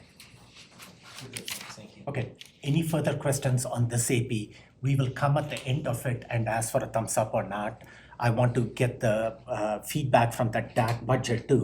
Can I add that on that one? Because Yeah, we can come back to you. that was strong, that was Right. their highest priority was the I will come back to you at the end of it, so that after we hear from the DAC budget, then the board can go around asking for a thumbs up on it or not. So let's not take it. But if you have any questions at all about the increasing 10 APs to elementary school, ask it right now, and then we can ask if the board is comfortable with that. And the second question would be whether they want it to be non-recurring or recurring. Wouldn't it be appropriate to hear? Well, she's going to summarize. Do you want to go You can item go by like item? one by, I mean, if we're talking about that I item, I have figure board it's easiest to feedback. talk about what you're talking about Right. rather than me list off What are we Right, talking it's about? just going, at okay. once and then come back. Or what do you Not think? that you need to do it for every I think- item, but if this was one of your most important ones that you were talking about. This is was the top priority for We're the talking about majority right of now people. as well. And that's all I Okay, can say about it. it's just going to lengthen the conversation, so, okay, go ahead, Amanda. That's it. Okay, You just said it. She was Okay. done, but you were talking. okay, that's fine. So this was a high priority The highest item priority, that was recommended by the DAC budget as the subcommittee. majority of the DAC Was it recommended as a non-recurring or a recurring item? was recommended as, What is it right now, non-recurring, right? Yeah. Okay. but they did say that that was their highest priority, and some people had asked why is it recurring or not recurring? But there was no recommendation to move it to the recurring column. I don't think it's a bad practice for What us was the to, highest priority? Supporting Adding the the APs. APs, Supporting an addition Oh, of thank APs. you. okay, I don't think it's a bad practice for us to establish that we do this with grants all the time. We sunset and we time-bound pilot programs or decisions, and then we are accountable to them. I ran on a one-year initial contract. I've negotiated a 3-year contract, which is really just a rolling 1-year contract because the board can decide to buy me out at 1 year's cost at any time. I seek this district to be accountable to the strategies and the outcomes that it has. Every one of our people that are reflected on this budget are actually accountable to student achievement, which is directly tied to enrollment. If we don't change student achievement and enrollment, it's not the first scenario we talked about. It's what Glenn left me, the last words Glenn left me with when I came in this summer was, it's time for us to change death by 1,000 cuts. Putting 10 APs into a system that says you have 3 years in this school to show, and we'll put metrics on it, a 5% increase in achievement and growth and a 5% growth in enrollment. And remember, at $10,000 a kid, I only need 10 kids to pay for that AP, Right. right? That puts that team on the mark, as compared to the voyeurism of, I don't understand why people go to Rampart instead of Doherty. okay, we got it, One so, thing that the budget subcommittee did say was that they would like to see metrics for success applied to things as they start, rather than retroactively saying, how can we make this look like what we wanted it to do, right? From the get-go, say this Yeah, is what it's gonna and I think Superintendent Gall talked about that too, having metrics out there. So now that we've had this discussion, so let's give a thumbs up on this. Any further questions on this? If you don't have questions, thumbs up from the board members to adding line item 9, or is it 9? Yeah, 9, increasing APs, 10 APs as it is right now, non-recurring, Well, we gotta spend the money. right? Non-recurring, We gotta do I it. got 1, 2, 3, 4. I like Director Thumbs up. Felix, and Okay, I think recurring is reasonable, but non-recurring is fine, Okay. make it happen okay. in the short term. Okay, so you have the thumbs up for that, so now let's move on to the staffing, and we have Ms. Acevedo here. We have SPED staffing, ELL staffing, GT staffing. Maybe you can address all those staffing increases that are out there, SPED, ELL, and GT, and then we can go to the other items, SPED, ELL, and GT, whichever order you want to go to first. We can talk about SPED Okay. a little bit because we don't have, I've got Judy here and you're welcome to come up. We don't have a lot of additional information to provide there. Because it's really not an increase, even though it's showing as an increase. I talked to Laura going in, I know I talked to you briefly. The allocations are the same that they've been at least in this past couple of years. And so we're not sure if that's a mismatch between staffing sheets and the budgeting sheets. But Judy, do you wanna expand on? So what's the logic behind asking 12 and a half I'm not extra? asking for Yeah, more. I haven't asked for We- anything. So I'm gonna try to explain this to the best of my ability, but what I'm gonna tell you first is that I'm really good at my job, but the next few minutes might not be an indication of that. So in special education, we've been operating off the same number of staff for quite some time. Now, when we asked about, I just got an email before I came here to ask where these additional 12 staff are coming from this year to next year. And it You're gonna have to speak up. okay, I don't have a teacher voice, so I'll do my best. We don't have an additional 5 teachers. It says on here we have an additional 5 teachers and we don't. What I can tell you is that over about the last 5 years, we maybe have gained nearly 12 staff. And perhaps that's just a reckoning of the budgeting or the books or the allocations at this point. We did receive an additional 2 transition teachers a number of years ago. Over the past 4 or 5 years from the MLO, we received 8 additional psychologists. And we received an additional teacher for Spark when it opened. That adds up to 11 new staff people, but that's over a number of years. From mid-year to next year, we don't have an increase. So I think what's happening here is I have asked HR and finance to do building by building reconciliation as we built this budget. And I don't know the budgets prior, and I know that we have done everything we can to appropriately spend our dollars. But what we're getting is this is how the numbers are adding up in the buildings, but that's not what was reflected in last year's budget for the number of special educators that we funded. And so we will be talking this summer about getting more clarity on staffing allocations such that they are more accurate in the way that the enrollment, to Director Daniel's point, drives the allocation in the building. The mismatch, I hate to use that word because we've been talking about it, the disconnect between the reality of who's in a building and what it is we think that the staffing formula drives has shown that many years of we're gonna put this teacher there and we'll cover it doesn't get reconciled at the end of the year.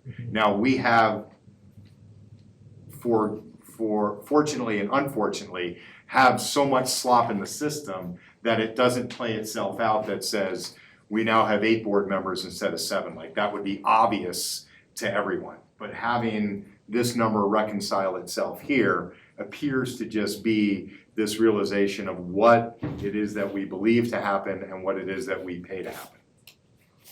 And we wanted to be conservative and put it on there instead of just say, if I paid, how many people on your staff, 80 some odd total? 80 some odd total? What's the total number? I'm thinking central, So, sorry. You're What in schools. I'm hearing is these are not new staff that you want to hire. No. These, Properly allocating them in the budget. Okay. Sounds Okay. good. Can Go I just ahead. add too, that we have purchased the Allo View tool, and I think that's kind of implementing that. We're starting to look at the transparency of the staffing allocations, and I think that's kind of brought to light some of these discrepancies between the staffing allocations and the budget.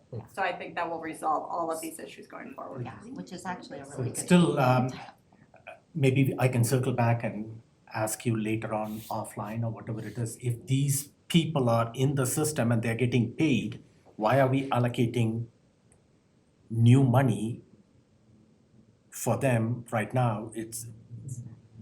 So my understanding is perhaps they were on staffing sheets, they may have been unfilled, so they weren't creating a budget deficit, they were never budgeted. Okay, So when we're reconciling this year, we're trying to say what's budgeted and what's allocated, and there's an increase. And that's gonna, if we wanna add those to the budget, we have to increase dollars in the budget. These positions would have been budget, I mean, to be fair, like, because it's been at least over multiple years that these these positions have existed. So you'd have to go back and see where the discrepancy came, right? It wouldn't have been with Judy, like, it was probably pre-Judy, I would Well, assume. some of it might have happened with Maybe me, but some. we've been Some of it might have been with that addition of 30 minutes. There's lots of possibilities. This is the situation we're at right now. But we've never hired staff that we weren't approved to hire, you know, and I've asked If for you additional could staff. find extra special That's right. educators, And I've please asked do for so. extra funds over the Yeah. years and not gotten it, so let's move on to the ELL staffing. Is we're that good with that. something similar or is that different? No, that is different. That Okay, is a go real ahead. one, yes. And maybe, would it be okay if I just touched on the GT, because I think that's pretty Sure, quick, that's probably. point one. It's a smaller portion, but right now the GT FTE and budget requests that we're doing are to restore to our previously made reductions, which will align with our GT allocation model connected to what the state requires for us. So it's to restore services and make sure that all students have that, and it's not an extreme amount. I can go right into ELL. With that, there are several things at play here, but it isn't true increase of 17. With that, we have I'd say three main things going on right now. We've got a change that actually happened in the fall of this year directly from the state, and how we identify and provide assessments for our second language learners. We used to be able to do something which is just like an interview with parents connected to their HLQ forms or their home language questionnaires, and wouldn't necessarily have to do the full battery of our WIDA screener language assessment. Now we have to do the full screener assessment, which takes time and puts more strain on schools and positions within the school. That can go anywhere from like 30 minutes in a screener, depending on a student's language level, to 3 hours. So it's a big lift. That's that. And what you will ask you right now, we haven't made adjustments. So this has been the fall. We didn't get a lot of time to make adjustments, right? The budget was already developed and that sort of thing. So that gives you a little bit of like, what's the strain happening right now?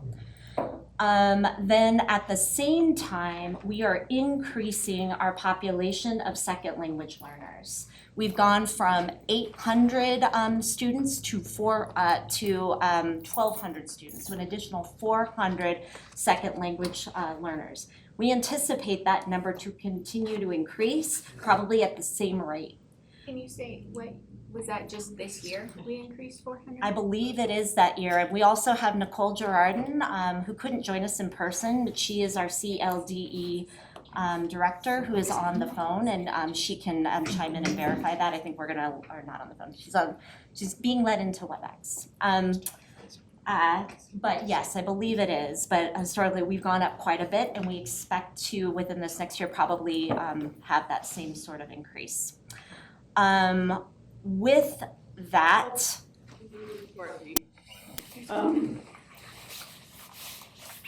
Is that Nicole? Yeah, it doesn't sound like Sandra. Okay. Nicole, is that you? Can you hear us? She is unmuted, so I don't know. That's okay. We can come back to her. I'll continue and we'll come back and verify.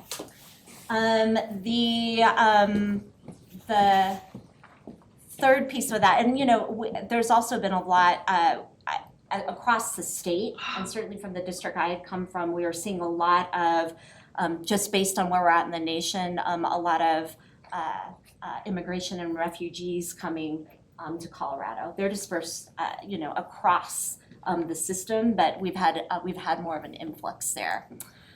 The next thing would be with that, we have minimum requirements through state and federal guidelines for how we service and support our second language learners. And for us in D11, that is through English language development. So we're transitioning kids from their home language and moving them to learning English. And with that, every student minimally needs dedicated English language development. Dedicated English language development of minimally 45 minutes a day, which is provided by their CLDE teacher. Now, it can't be just any teacher, because we can say, well, what if we don't have this position, right? Like, we can, it could be on the teacher, a classroom teacher, but it has to be a teacher that is certified, a CLDE certified teacher. I think it's something like, it's a certain number of credit hours. I want it at 24 credit hours. It's an undertaking. So that to be in compliance, but also to give the service that we know we need to provide. Second language learners should get dedicated English language development, and then they should also get integrated. So that means that they're receiving English language development, sheltering of English, that sort of thing, to help them access the content throughout the day. And that would be a CLDE teacher maybe pushing in like an inclusion model, like with SPEDS, special population, and or also getting training and support from their actual classroom teacher as well. Would we say we're doing all of those things really well right now? No, I think schools are doing the best that they can, given like the influx and where we're at with positions, and this will help ensure that we have the minimum and move on that. Okay, that sounds good enough. Any questions to Ms. Acevedo or Nicole? Are you here? Do you want to say anything about the numbers? Ms. Acevedo said that we moved from 800 students to 1,200 this year. Is that accurate? She dropped off. Okay. Okay, that's fine. I'll text her back. Yeah, and then you expect, based on whatever demographics and projections you have, that 1,200 number to grow. We know it will increase, where we're thinking based on what we've seen, that it'll be about the same, Okay. but we will definitely increase is where we're headed. We want to provide the best support for ELL students too, and sometimes when you look at the school performance framework, the ELL and the SPED students are the lowest performing students out there and we want to make sure that by providing this extra staffing, you guys are the experts, and if you come and say, hey, this amount of staffing is going to move the needle in terms of making these students proficient at grade level and providing them the high quality instruction, I'm going to, depend on you for that and make sure that a year from now, the return on the investment is there. That's when we come and question, did this investment was productive enough? Okay, fair It's enough. also just Any saying- other questions on SPED and ELL staff? Yeah, on the ELL, where is the majority of those students, where they're dispersed at? Which school, which high school, Yeah, it's across the system. I mean, we have pockets of where there are high numbers, but we've got second language learners across the system. because I'm getting feedback from Mitchell that they have so many ELLs and no support they can't handle. We've been working a lot with Mitchell. Mitchell does have a high population of second language learners, and it is a continual work to meet needs.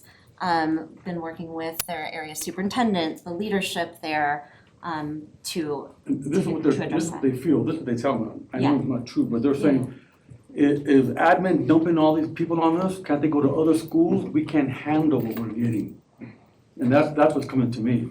Oh, yeah, like I'd love to, we can definitely I'm talk not dumping further them. about that separately. I think like, and I certainly don't doubt that you're hearing that. But these are students in the Mitchell boundaries that live within the neighborhood. It's their neighborhood school. And so, every student has the right to attend their neighborhood school, and we need to provide the best we possibly can for them. Yeah. I know that also from talking directly to Sherry Callbeck, their area superintendent, who's been working closely with the school. So we just have to be able to provide the services, and in many ways, that should be a scenario, right, where we can pool resources and do better, and certainly with the Thanks, Glenn, increase, for we being can here. work to support even more, which we have So when you're aware of looking it. at allocations, yeah. One of the questions that came up at the DAC budget subcommittee yesterday, that even if we are increasing this number by 17 FTEs, do we have the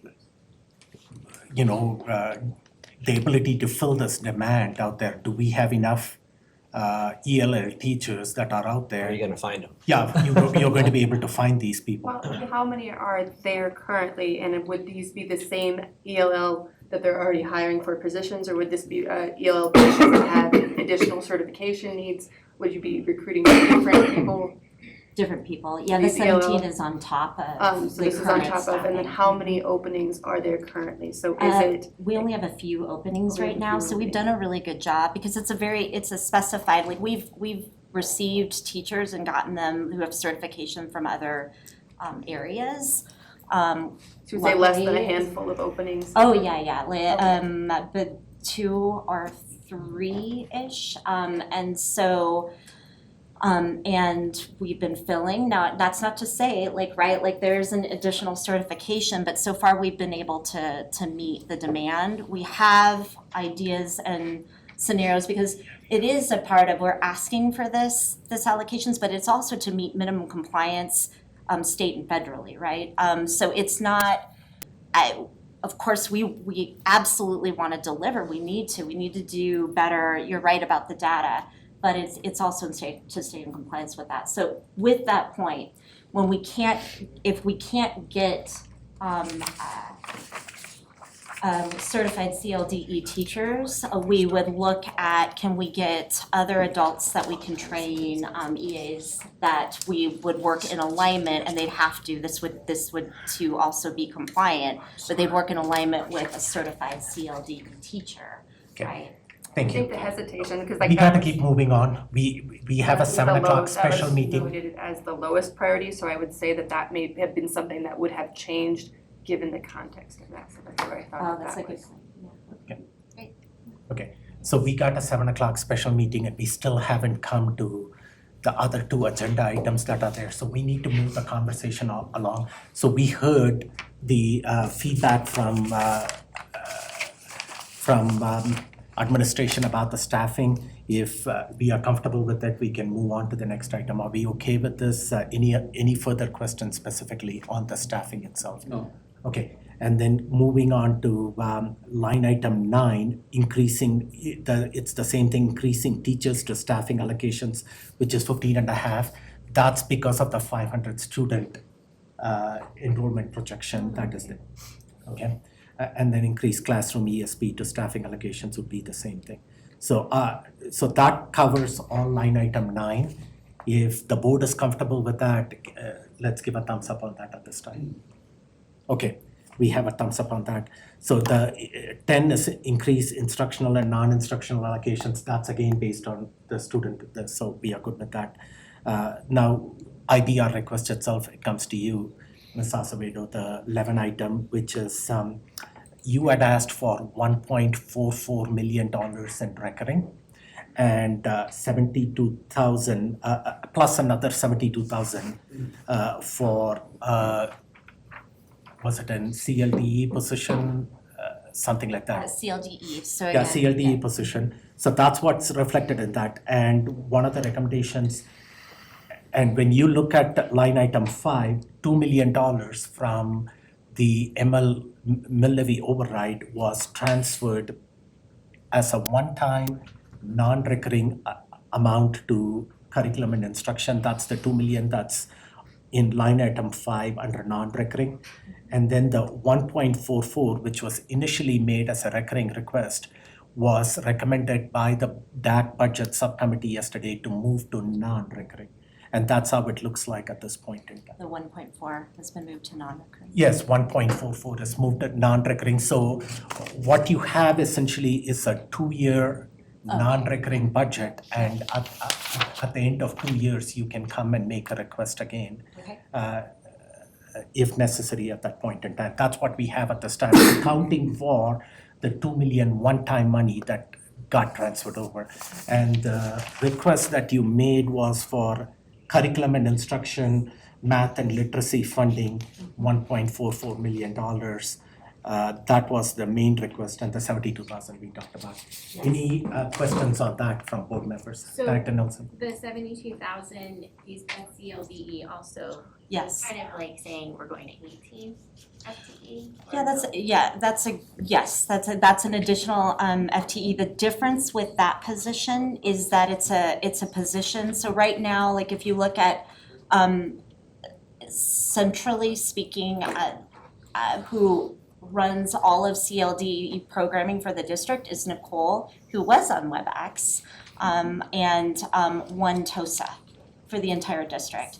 We looked at, if you look at D49, if you look at D2, larger populations of second language learners, and we actually have a greater population, they have staff of at least 6.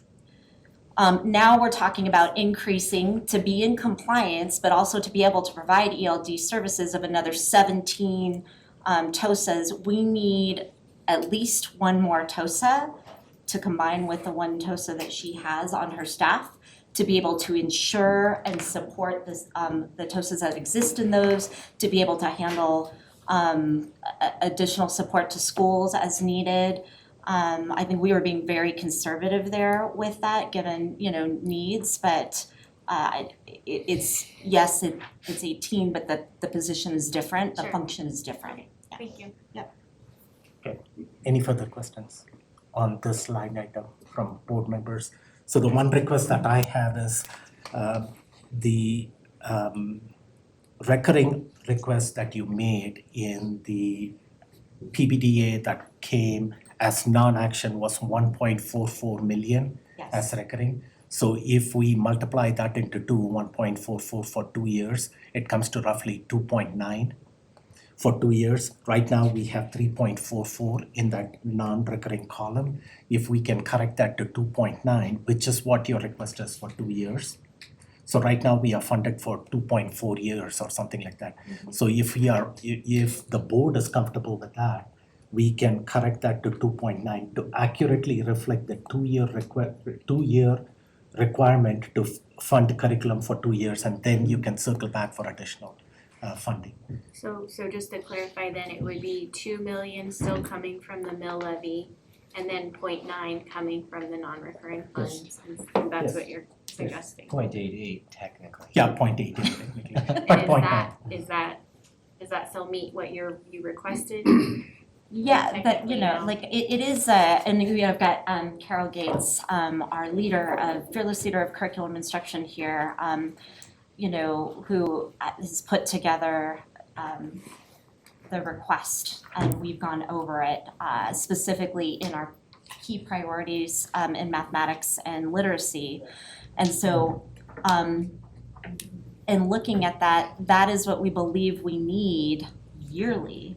And so like the 2 years, we would be happy with, for right now, we can come back and revisit it because we know it's at least multiple years that we can depend on for our math and literacy needs and that we can come back to. But it will continue to be a reoccurring cost. Right. We'll have to revisit this because we are allocating one-time money from the MLO. Yes. This way we can figure this out, and 2 years from now, you can come back with the I think recurring it's a great request. solution. and Okay, are we comfortable with that or any further questions on that? The correction to Okay. 2.88. 2.88. Yeah, it makes Okay, sense. you got that, Mr. Rani? And I apologize for coming in late, but to frame that, I asked the chiefs to come forward and say, what do you need built into the budget to be successful every year? Laura does such a great job in reminding me of always spend the most restrictive dollar first, such that we have the fluidity that we need. So we are fine with making this adjustment, but I'm asking the chiefs to say, we should have a part of our budget that builds every year that has recurring curriculum built into that. But if somebody's gonna say, by the way, this is congratulations, here's your non-recurring curriculum year, we definitely wanna put that against that, to be able to get these two lines that Glenn showed closer and closer together over time. But the request came, and then the late adjustment from the MLO Oversight Committee of being able to allocate these dollars allows us to buy a little bit more time and to get more clarity on what's held centrally and what is distributed and bought locally. And really, tier 1 is central, and a lot of tier 2 and 3 will happen more site-based, but within a set of guardrails. Okay. Probably what you said. Okay, we are good with this, so let's move on. So we are good with that you got the change. So I'm going to jump right now to line item 15. And the reason I'm going to that's the superintendent, area superintendent, we'll circle back to this. I think we have Dwayne Roberson here, and he's got a family commitment that he's got to leave shortly too. So I want to respect his time. So his request is in line item 15, which is the one FTE that you are requesting for CTE. Maybe you can start with that. Right, so this is a new executive pro position that would serve kind of as a liaison between career and technical education, concurrent enrollment, student supports like student tutoring at the school sites, and then the HR interaction with collegiate when we have like a student teacher coming in from the colleges. This person would ideally coordinate all of those moving pieces to ultimately grow an education pipeline K through 21, right? So they would coordinate some of the legal things that are coming in from concurrent enrollment, like the TREP program, identifying those students, getting them their 2 years of college access, coordinating with human resources, the placement of our own students in our own system as internships, as interns, as well as potential hires in EA positions and parapro positions, and then coordinate with the high school principals and master teachers what they need and then they're seeing from these students when they're when they're doing their student teaching, whether it's our high school students or it's a collegiate partner from Fort Collins, UCCS, Greeley, you name it, right? Additionally, they would start to coordinate. We have a really deep system of student tutoring across every district or every school, but there's no coordinated effort to leverage the student tutoring to gain more out of it than what we already are getting, which is some great student tutoring. But we're not leveraging those students who have an interest in that type of activity into concurrent enrollment, into education pathways, into spaces where we think we could see them play a larger role, perhaps even moving into the ELL space and having them support those kinds of activities as much. So it's a position that has never existed, but it would coordinate a real broad umbrella from pre-K services all the way to our collegiate touch points. So I asked Dwayne to give that summary because the question came in the last board meeting of what's the one FTE on the superintendent's line.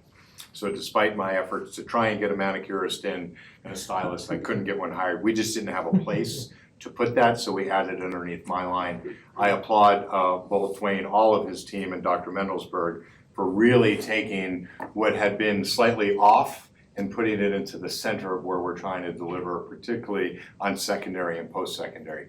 If you remember the brief of what we did a couple of weeks ago of literally doubling internships and Ascent and TREC and concurrent enrollment, the numbers are doubling every year to a place where one-arm wallpaper hanging is out of business. Dwayne needs some staff to be able to deliver on this. A 1 FTE investment and the return that we've already seen on some of those concurrent enrollments, it's already paid for itself if we were having to pay for those student costs of the types of programs that they'll have access to. Okay, are there any questions on this CTE request? I'll first go to Director Bankers because she had reached out to me asking some questions on this. Director Bankers. Yes, did I hear that based on what's already occurred that this is paid for itself? Is that what you're saying? Yeah, I was making a comment that in the amount of dollars that students have saved of credits that they would be paying for through the programs that we are bringing in through CTE and post-secondary, that in theory, this has already paid for itself. That's a quippy statement that the OWL or the WebEx isn't picking up on because we don't pay for the college credits that kids have to pay for. But the amount of money that children are saving through these types of programs is easily recouped by this 1 FTE. I see, thank you. Okay, any further questions on this? I think you had another request too that goes on the recurring column, which is the, is it the tuition and travel and things like those, or what was that exactly? So I don't know how to make this thing go to where I need it to go to.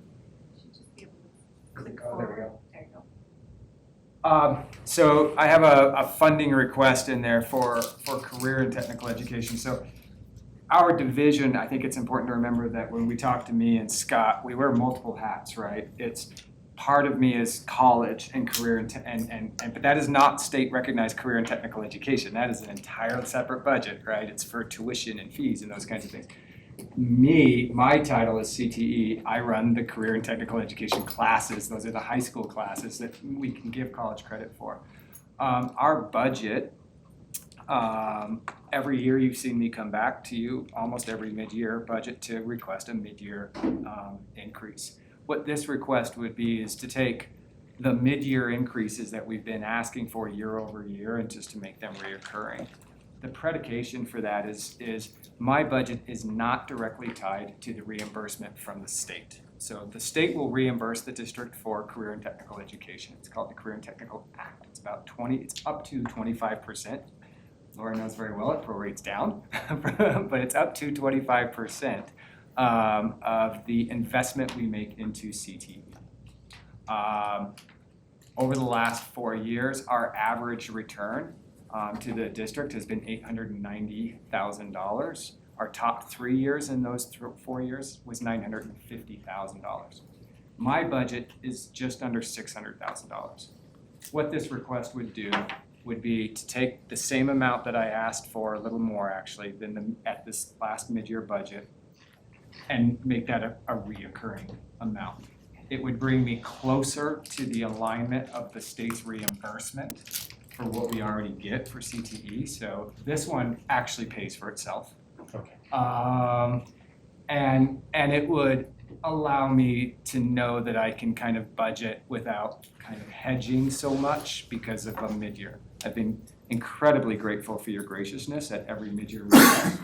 This allows me to kind of move forward knowing that the size of our CTE program matches the budget to support it. We've more than doubled CTE since 2016. So in the last 8 years, our CTE footprint in this district has more than doubled. But our budget has not. Yeah, and this will at least hopefully not get you back every mid-year. Hopefully not, no, I don't want to be coming back every mid-year. Yeah, mid-year is designed to make small corrections. Right now, the lifeline for Dwayne on this end of his work, this is how he's funded, is by the inefficiencies of our budget. Okay. So we need to program dollars up front and then make the adjustments mid-year that we would have to. Okay, so thank you. Any questions on this to Dwayne? Dwayne, if it's possible to send this presentation that you have to the board? I did through Melissa just prior to the meeting. Okay, so the board got that email? I did forward it to you, but I can. Okay, great. Great, And this is thank just you. one of those slides. I do want to quickly announce that right before I came up here, we just found out we had 10 more students, state champions out of Doherty and Skills USA. That brings us to 60 state champions so far approximately, with 2 more major state competitions to go.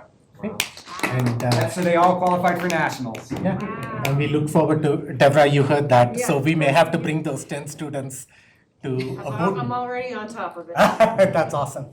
So the rest of the requirements for under the superintendent category is for increase in fees for athletics and then transportation for athletics and also charter school buses for other services. Any questions on that from the board? And I will come to you on that too, to that. Sure. Any questions on the other request?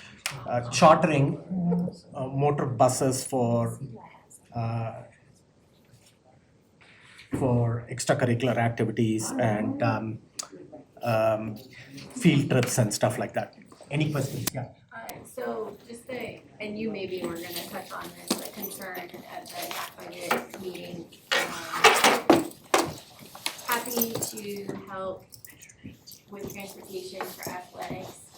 Do we need to, and maybe this will come up in the transportation presentation later, but do we need to add money, add funding to the PBDA to account for transportation needs of music or competitions, other needs, not just athletics. So I think it's in there, in the budget it's request. Can we talk to There the are two specifics requests out of the there. athletic I've decision? been led to believe it's not going to be enough, but I could be wrong, so just. Go ahead. So I'm gonna try and be very quick and concise. The athletic needs are to support some of the out of area, and it's easier for the centralized district athletic department to funnel that and oversee that. So that's why they're separately tracked and estimated to support their needs based on their projected schedule. The needs for charter bus allocations is based on the estimated use. It's above and beyond what we can support for field trips that are either within the contract day or that we have volunteers for to support evening and weekend transportation. So it is an estimate, and it's not gonna be maintained at transportation. It's gonna be divvied out and approved by the area superintendent. So we believe it is a good estimate. All right, sounds great. Thank you. You're welcome. It is gonna be discussed. Okay, any further questions on, any further concerns or comments on line item 15, Director? Yeah, it just, the two transportation options and having to outsource, and I couldn't help but wonder if we took the $500,000 that's targeted for that and spent it on paying our bus drivers better. I'm gonna address that when you get to me in my restructure as well as in the transportation plan. Okay. Is that That'll work for work. you? Yep. Okay. So that's a giant yes and. The athletic need was real, and we made some belief statements that if you're going across state to a regional or a state championship, you should be in a charter bus. We feel the same way about our music and our DECA and CTE type programs. For many of our children, what happens in that junior or senior year of high school might be the apex of that experience. And so for us to have written contracts to be able to provide that level of bus support should be something that we can manage with the size of the budget that we have. A 6-hour bus ride to Grand Junction is much more comfortable in a In a charter charter bus bus. than it is in a big yellow bus. To include it has a bathroom. And a bathroom, that's right. And the request for both those transportation put together is $325,000. So just to make that clear, it's not $500,000, it's $325,000. I was adding the athletics and the charter, I think. So, And both put together is 325. So that's what I'm saying. 261 for the charter motor coaches and 65 for the athletics. 261 plus 65. all right, I'll double check. the numbers. Okay, sounds good. Are we okay with that? Director Bankus, are you? Yes. Okay, are you comfortable with this line item 15? I'm asking for a thumbs up from board at this time. Yes, thumbs up. Okay. Okay, and Director Art, we can circle back under transportation and you can answer that question at that time. And right now I have it this. The next item, circling back to item 12, and I don't see Devra, she must have stepped outside, but this was the request from Devra, and some of that was Big Kids Book Club. The marketing piece of it, D11 Engage Furniture Refresh, and also the Director of Engage position being reclassified. Any concerns or questions on that? Or can we move along that? This would be line item 12. Yes. Okay, sounds good. Amanda, was there any feedback from the DAC budget on line item 12, Ms. Ashby's request? There was a lot of support for Big Kids Book Club. We're very excited about that. Okay, Very happy to see all of her ads all over the district. okay. There was nothing that they did not support or anything I in think there? there were some questions about the furniture, but I didn't come to a vote to say no for sure. Okay. Okay, so line item 12, if there are no questions, thumbs up from the board on that. Okay, moving on to line item 13, which is Chris Odom, back to you. And here you have some in the recurring column and some in the non-recurring column up here. Is this something you want to wait and address with transportation, or do you want to go ahead? We got a bunch in there, so let's go through it, and we Okay. can pause on the transportation one and give just an overview as we get into the deep dive. Okay, go ahead, to you. So I'm gonna try and be very concise, and you give me direction on if I have to go deeper. And I'll try and identify which is recurring and which is non-recurring. But basically, I'm doing a restructure in transportation, a restructure with the custodial staff. I am eliminating a FTE to be reduced and allocated into other purchase services. So let me start with the custodial. We did a design thinking lab process where we want to shift some of the responsibilities and change how we deliver service with custodial services. Right now, it's currently provided and supervised by the principals. We are going to take that responsibility, the supervision, the training, the ordering of supplies, and put that back in-house into facilities. Thank you so much. So, let me get to that.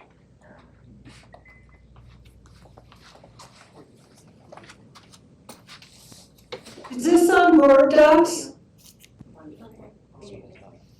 No, it's not on board docs. I don't think this is on board docs. This thing. No, it is not, at this. Melissa, can you email it to me? Yes. To all of us? I can't read that as it is on, that's better. Okay, I'm Thank gonna you. talk through it. So let me just go through. So we are shifting the supervisory responsibilities to FOTC. In doing so, we believe we're gonna consolidate, we're gonna have a unified training program.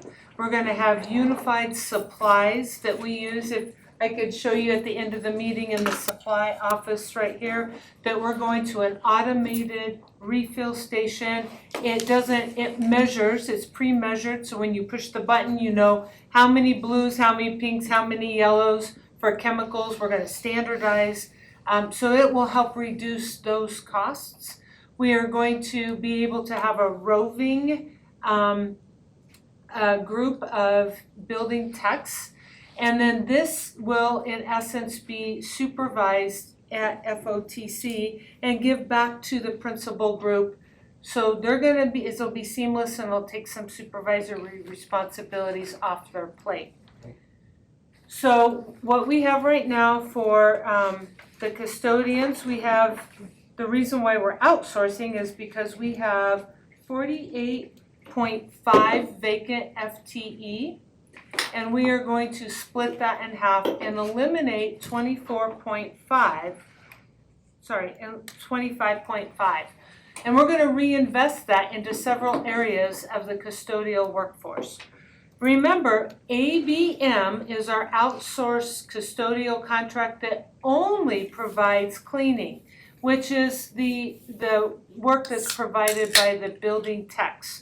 We have several other custodial members that are in our custodial families, building managers, night building managers, so on and so forth. This is only building techs. And within that family, there's currently 112 that we have. So what I am doing is eliminating the 25.5, and we're reinvesting to try and bring up to market conditions. So you will see offset in the PBDA that we are increasing some of the market adjustments in Laura's 2.7, line 8, the third line 8. And those are some market adjustments that incorporate some of these investments that we're doing for custodial staff to bring them up to more market value so we are more competitive. So we believe by focusing and bringing it back in-house, we're going to have a standardized training, a standardized plan to and to support and rove throughout the district, and that the building managers will manage at each level versus the principals. There is some other restructuring, but I'm not going to go into huge detail unless you want to know how we're going to Just do kind of that. talk about the promotability, The managerial positions where they didn't exist. So right now, if we have a building manager supervising a building tech, there will be opportunity for upward mobility. And then above that, we're going to have some supervisors and some area coverage at the district level. This restructure, by eliminating these vacant positions, will also create some dedicated support for each of the area superintendents. And they will, so when area superintendent might go into a school or a principal has a problem, they're going to be able to call their area superintendent. Area sup has a dedicated contact to say, hey, we're short-staffed, so-and-so's out, or this, we need extra help. They'll be right on it. And then the principal doesn't have to worry and try and work that themselves. I'm just going to pause on custodial. The net savings is about $1 million. We're reinvesting that back in to various locations. Okay? Is it okay for me to move on to the bus driver? Well, let's finish the custodial thing.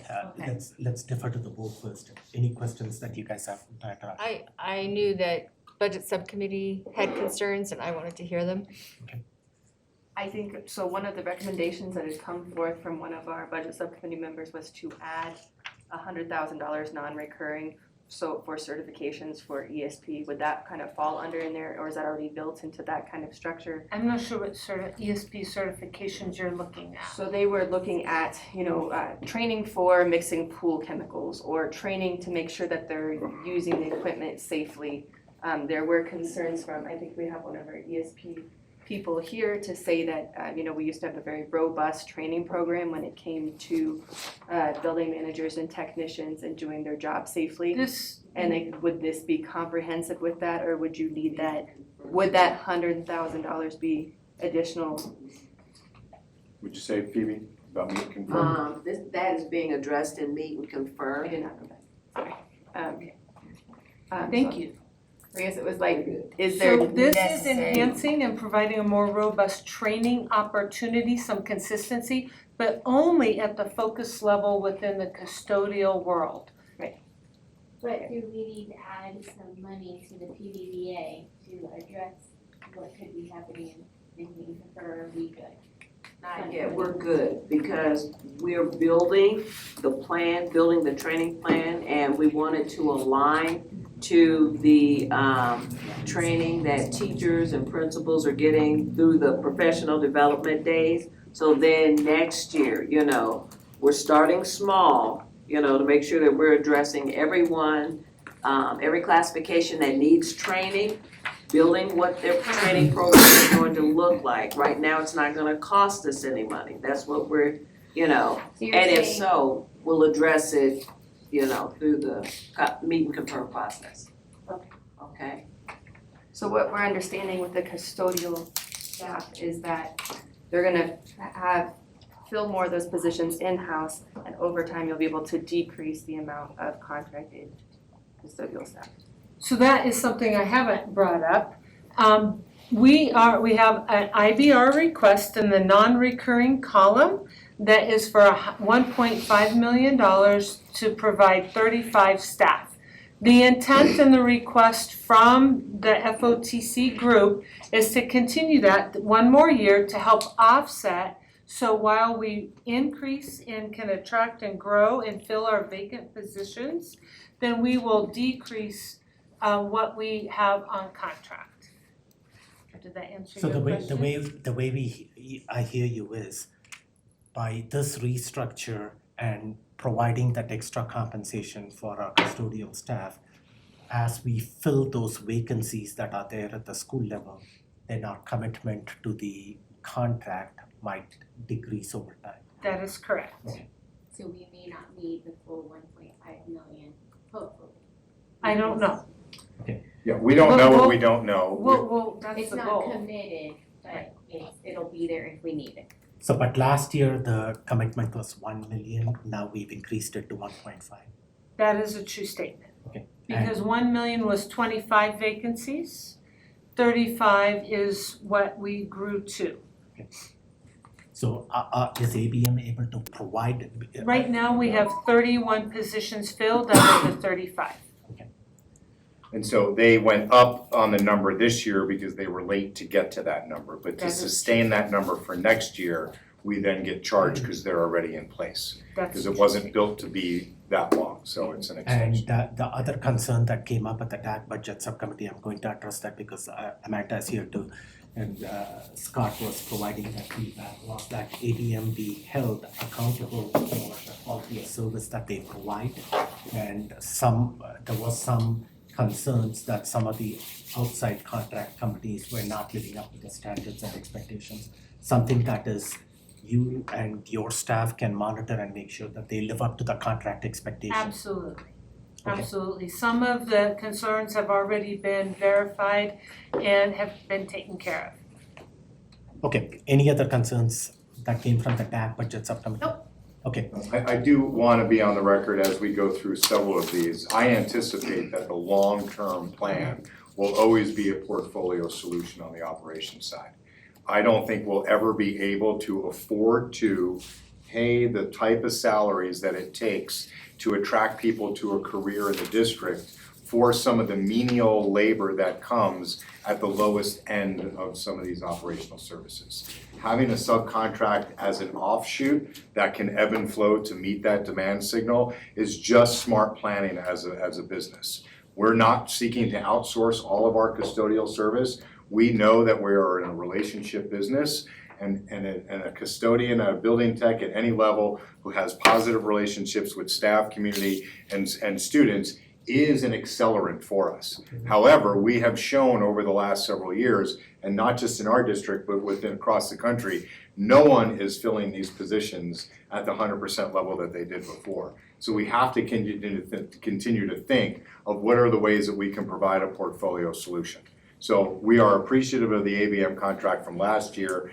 Our lead custodial team has said, we need this again next year. We will take the data that we have. I too heard the feedback last night from the budget subcommittee meeting on some of the concerns for performance. I've asked our COO, Chris Odom, to come up with a plan for us to be able to measure that performance and get an apples to apples comparison. I've watched this happen in other sectors. The secret to subcontracts is just holding people accountable to the scope of work. We need to get smarter at how to do that. That's not the business that we've been in. We've been in the business of employing and training our own people. There are very few commercial spaces in any city where people own their own custodial staff. Subcontracted custodial services at the most basic level are normally subcontracted out. We need to get on board with that in order for us to build a sustainable budget for the out years. Okay, questions about custodial staff? Anything more that you need to present from your side? I just want to mention, Chris, I appreciate where the savings would be with the standardization of chemistry and things like that. But I know one custodian who is very passionate about providing safer chemicals than one might just buy off the shelf, more green, if you will. So is that person not going to be allowed to supply that for his school then? The objective is to standardize the chemicals, but if I can, if you wanna send them to me, we can look at it and see what the options are. Okay, I will let him know. Thank you. So would the standardized chemicals and training be at the district sites or just be into the school sites where they get trained on how to do those things? I think the goal is as people get hired on brand new, there'll be like an onboarding type process. So I don't know how to answer that. It could be That's an at answer. the site, it could be at the school. Well, thank you. It'll probably be both from what we've been discussing. But yeah. Any further, Director Bankus, did you have any concerns or questions on this line item? 98.3? 98. Just unmuted her. Okay. Yeah. I think she said no. So moving on, budget request, line item 13 with from Chief Odom. Any more questions on this, or do we have a thumbs up as to moving this further along? Okay.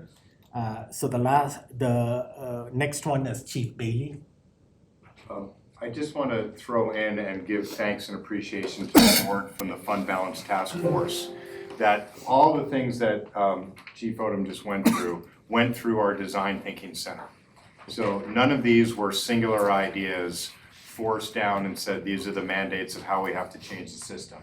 These were problem statements that were identified by the work group themselves that were facilitated through our Design Thinking Center, which is the right room when you walk into Tesla, where people are coming forward with their own solutions to their problem set. Nobody knows the problem set better than the work group family that's closest to it. That's right. And so it has been just so refreshing to see, and I was there today, we were doing middle school redesign, and David was there, as were many of our area superintendents. And seeing our middle school leaders comment on the empathetic listening and data that they've gotten from families, from staff members, and from community members on what the challenges they're feeling to be successful in middle school, and then getting them outside of their own head, using design thinking as a methodology to solve that problem. And so it just, we'll share some of those dates with board members. It would be great for you to all come watch and see design thinking in action, because I think it will stimulate for you all also, how do we take some of the things that we will constantly discuss across the circle here and think about how do we bring them into a space where we start solving the problem from the center of the what if instead of the well I think or you think. So it's been very, it has been the accelerant to the change this year. So anybody who wants to come witness that, let us know. We'd love to have you there. Okay, thank you for sharing that. So looking at line item 14, this is Chief Bailey's request. It's 2,166,350, and it's all on the non-recurring side. The 166,350 is, I don't know if you need to go into too much of it. If board members have questions on it, they can ask about it. I think that's for 150,000 increase in recruiting and overtime budget. Correct. Is that right? That is correct. So is there any on that, any questions on that, or can we move on?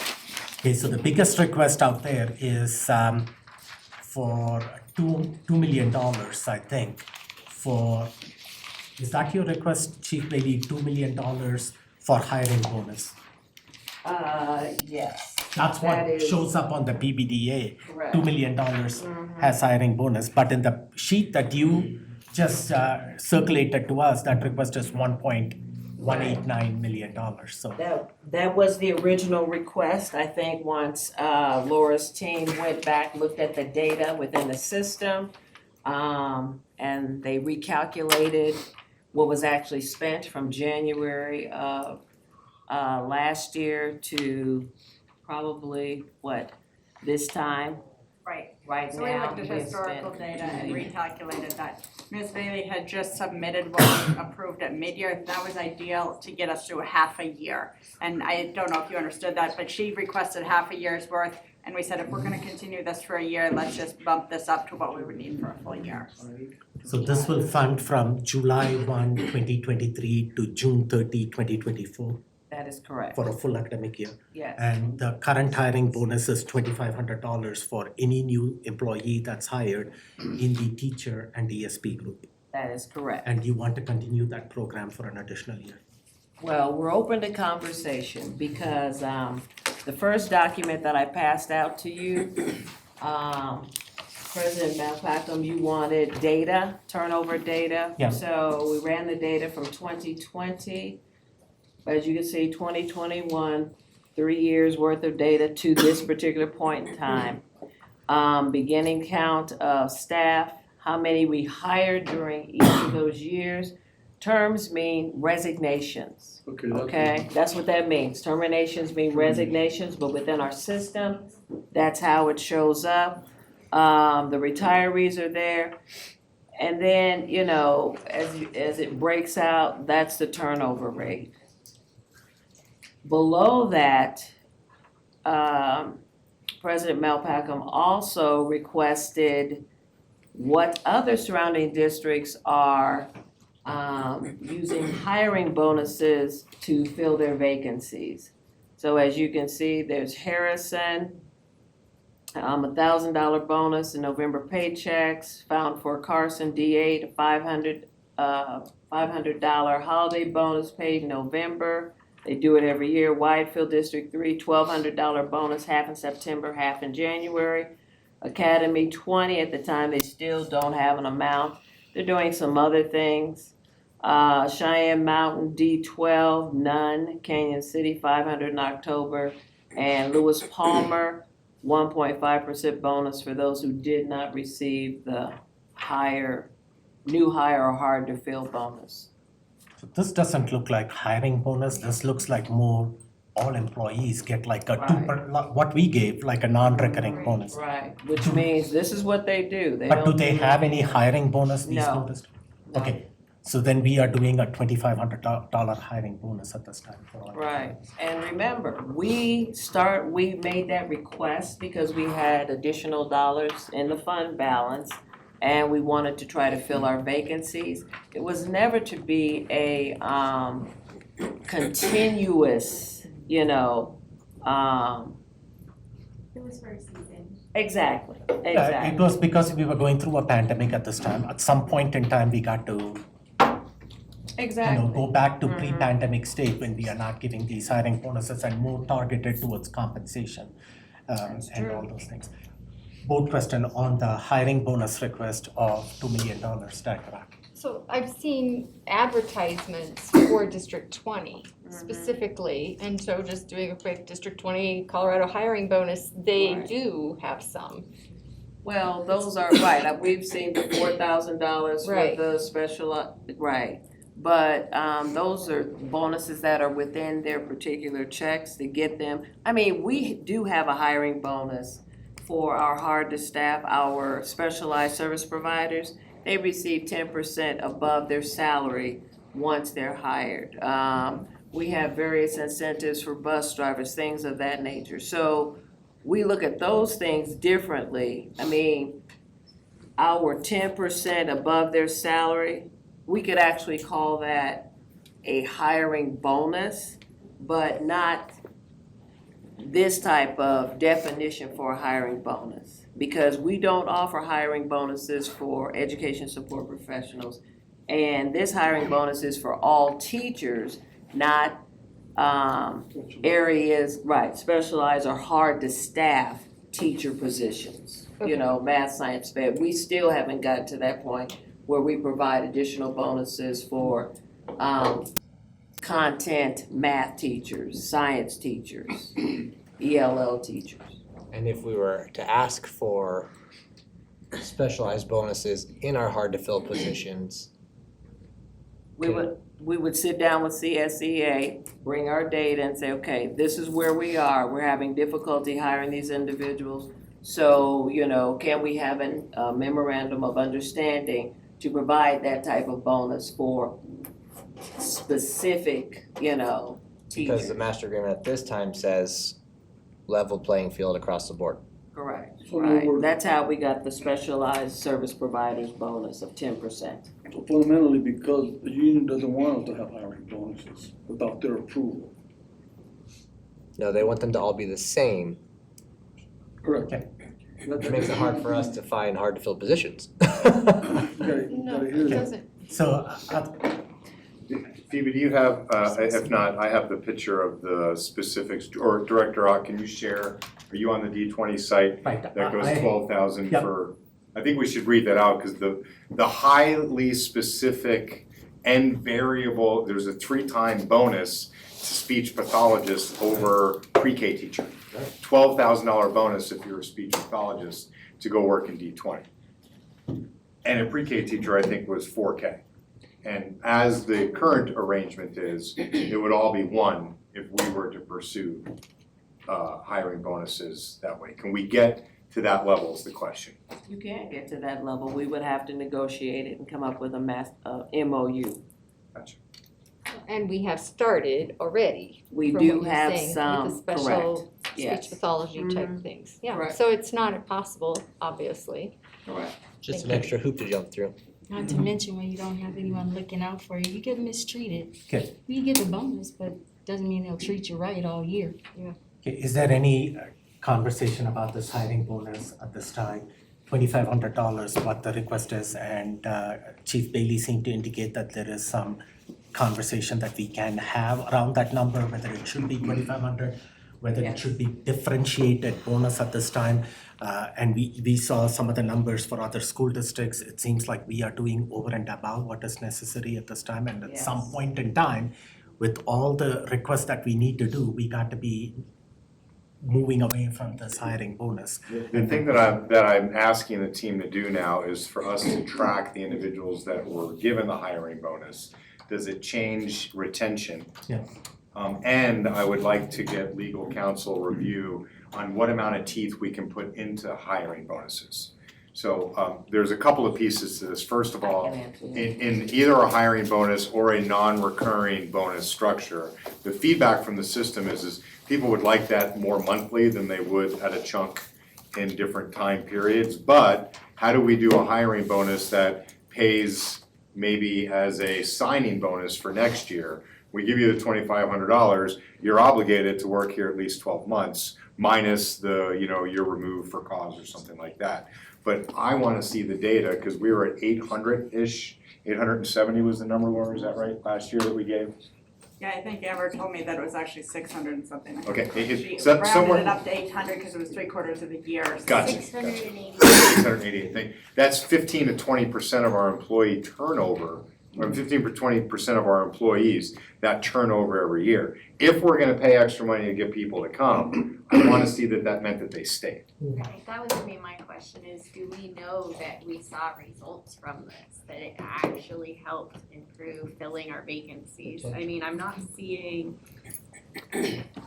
there is a difference, but I wouldn't say it's huge. It's a false positive for us, which is I don't know who wouldn't have come if we Yeah. didn't have it, but what I wanna see is if they stay. Right, and I don't know if there's a way to, you probably can't go back and track it, like. Well, I think we can track by individual that was given the bonus for us to see We if have a there's list something. of ask everybody them. that's been paid. We can look if any of them have terms, but it's gonna be a very manual process to look up every single one of those employees. Or you probably can't really go back and ask, like, how much was the hiring bonus a factor in your choosing to apply here? they probably say it was a great factor. I mean, you probably can't really Right, and that's exactly it. We have talked to employees. It is a great factor to get them to apply here. But as far as education support professionals are concerned, they don't stay because they can't afford to stay. That is exactly it. So that's That's why they don't stay. okay, that was my thoughts with this money is 3 things you could do. And this is me speaking. Reduce the bonus and just reduce our budget. Since it looks like other districts aren't doing that across the board. 2 would be specializing into hard to fill positions and going down the road of negotiating that with the MOU. Or 3, putting that money, we've talked about it for almost 4 years now of how do we increase recurring pay for ESP on that big grid. Putting our money where our mouth is and saying, let's go get them, like you just said, the bonus is great, but when I'm making $13 an hour, that $2,500 only goes a few months, and now I'm at a $13 job, I can go work at Wendy's and make $15, you know? 17, thank So you. would it make sense So- to, sorry. So that was my concern was the 3 options. I would love the third one to say, hey, you know, again, going back to what Glenn talked about with these spreadsheets, it looks like we could have a little bit more room to actually look at our ESP money. I'd like us to look at that. Would it make sense to pause this conversation till exec session? I think so. If we're gonna look at that option, then yes. That's me speaking. And in reference to Mr. Gall's request to ask legal about could we have a contract that would hold an employee, we cannot. We've asked that question on numerous occasions for other things, you know, we pay for their schooling and things of that nature. No, we can't. Okay. We'll ask again, because it's in my contract. Right. If I leave with less than 6 months of advance notice, I have to pay the board money back on those days. So and again, I'm just gonna go back to what I said earlier, the standard of which I'm held to should be the standard of which we try and hold everyone else to. So we'll take that offline. And it's in every other industry. Yes, absolutely. You know, nurses, I mean, my wife had a bonus, but you worked 4 years for that bonus that paid your school. Great, I'm there for 4 years. Military, it's everywhere else. This is not a new concept that's just new to public ed. So there are 2 concerns out here. One, whether we should be, or 2 thoughts at least I heard from the board. One, reducing that $2,500 incentive to a different amount. What that amount is, I don't know. You may come up with a suggestion, 1,000, 1,500. If that's universal for all employees, that's one thing. Or 2, using a differentiated bonus for hard to fill positions that are in demand, whether that is special ed or AP calculus teachers, AP biology teachers or whatever. Those are the special needs things. So those are the 2 things. So this thing we need to either it has to, we talk about it in exec session if that is possible, or we need to come back before it comes on the action agenda item next week to rediscuss this. The rest of it is okay. I don't think anybody asked anything about the 166,000. I will say with the budget subcommittee meeting, we did have the idea, she came to the previous meeting and not that one, that it was, we thought the number of new hires was close to 200, which would have made the amount seem a lot more per person. Yep. So understanding the true number of hires would have probably changed some of the input provided. Thank you for that I clarification. got an idea. If we bring in a new hire, let's say a single guy, whatever, and instead of giving them a bonus, right, we offer them a cut in what they pay for their benefits. So you're not drawing all that money out, but you are gonna give them money, but it's gonna come on a month-to-month thing. So if I'm $88 a month, if you're here the first, we're gonna hire you, and we will pay $50 of your benefit and give them the benefit. Your care benefit. Well, you know, so we can work out the number, but if you add up $50 over a year, 12 months, that's $600. If you do the whole thing, a lot of people won't believe because we're taking care of their benefits, and what is it, $100 a month, let's say $1,200, that's less than a $2,000 or $1,500 bonus. And then you're not giving it all out, And if he leaves, well, he leaves. He's not paying, you don't have to pay his benefits. What's the new para withholding for new hires, new staff? What's, like, when I taught it was 8%. What's the new staff? I think we're at 13. 11%, I think. 11 for employees and 22. So we got to keep moving on. So I mean, that's a great idea. If you just say, hey, we'll pay, 5% of your para, and that's the way to help with the bonus in some way, might be Yeah. something. You can, there's a lot of ways to move the numbers around. two tasks. 2 tasks. Yes. Okay. You captured some of the feedback that came Yes. from the board. Any further comment on this hiring bonus? So the 2 other items that are left is IT, which is John McCarron. You can come on over, but, and then Education Insights, which is David Colicky out here. David's request is for, I'm coming to David first. David is for the One Plan Symposium, right, David? To fund the One Plan Symposium, and the other one was covering the cost of 5 essentials. Is that for the contract too itself? And both of those are coming as non-recurring, so you will come back next year with the request. So anything for David at this time? Otherwise, I want to move on from that. I see value in both ways, so thank you. Okay, thumbs up on David's request.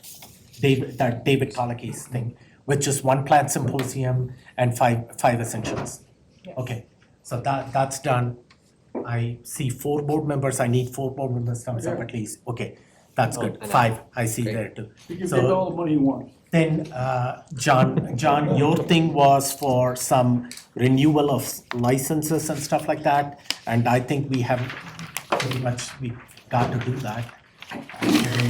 Conversation, and then some security, $250,000 to support the recommendations that came from the group that we heard last couple of weeks, RTA Architects. Okay, and then changing the campus security officers from 185 days to 192 days. Any questions to John on this? He's also provided this feedback to the thing. Anything on that?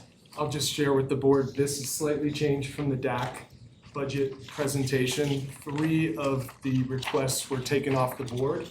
It's on the last page of the packet that I just gave to everybody. And so that's PeopleSoft licensing, PeopleSoft training, and PowerSchool licensing. So as we audited our budget and prepared for next year's budget, we recognized we still had some of our PowerSchool SMS implementation budget that was allocated 3 years ago. And in consultation with Mr. Gall, he suggested that perhaps we could pull those off the board so that other high priority items could be funded, with the idea that we could roll those funds to cover those items. And so that was the big change that we had, and that's why those 3 items were taken off the board. I've talked to Laura about adjusting the fund balance and making it so that we can roll those over. So Thank you for finding that money. Absolutely. Is that reflected in the PBDA currently? It is. Okay, great. Good find. Yes, just when you have a library position and a security position and you say it's never been filled, I guess I believe that, but it's unknown, what does that mean? So part of the process this year that was at least new from my perspective, a number of documents were provided and requested of the executive team to do sort of a real deep dive on the budget. One of those is the vacancy, FTE vacancy report. And so as we reviewed that, we saw, for example, the inventory assistant positions, we converted those 2 years ago. And did something a little bit different with our DSTs and inventory assistants, and yet they were still being carried in the budget. Okay. So that's an example, while those were filled, the other 2, one was a library services and one was a security ESP position. We talked it through, we looked at everything, we couldn't find any documentation as to why those positions were there. We had no intent in filling it, and so we put those right on the board to be eliminated to fill other critical needs in the district. So it's a little, I just wanted to be totally clear, like, we're not sure why these are here. We never had an intent to fill it, so of course they can be removed from our budget. I remember talking with Glenn before about positions that we just they were out there and we didn't really know why, so that must Position be it. control is Position a control, little bit that's of a the phrase. challenge, and I know Yeah. Laura is working hard on that with all of you effort and looking for improvements. In the meantime, we have to be very diligent as we review our budgets and make sure we're not just carrying positions that we don't need. And so, I appreciate that. applauding all the chiefs for owning their budgets, because this is what has uncovered much of this. I know that HR and finance have known that there are ghost positions, but it's very difficult to reconcile it at the individual, either division or school level. So two major efforts of this administration: one, chiefs owning their budgets, and the partnership with Allaview and the staffing module that they have reconciles position control for us.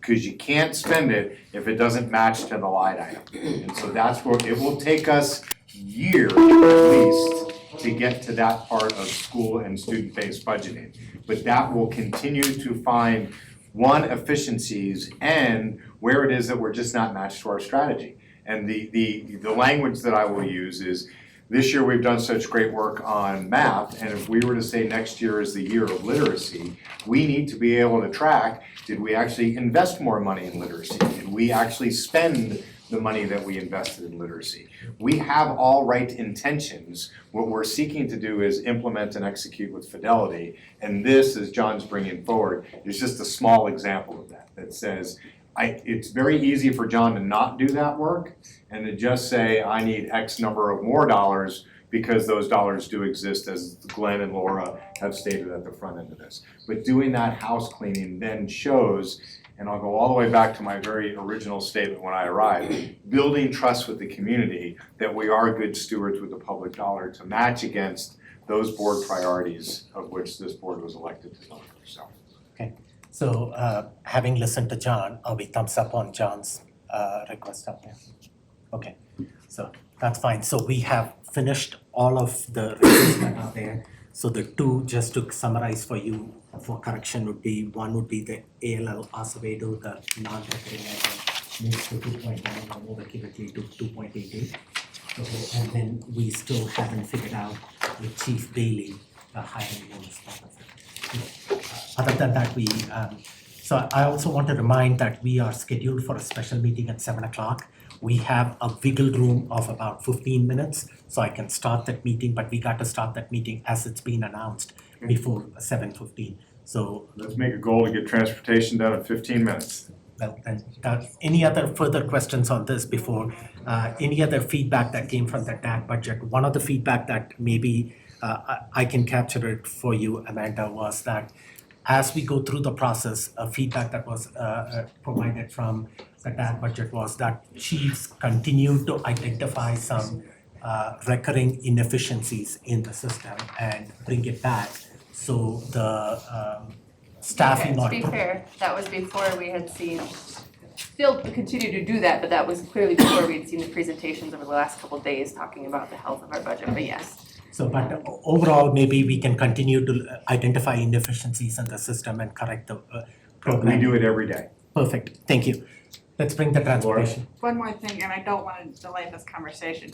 There were some budget neutral proposals in the chief's request, so they aren't included on this because this is a financial document. But were there any concerns with the budget neutral ones, or should I go ahead and make them? We will have to circle back on that conversation. Right now, I want to move to transportation, so they have enough time.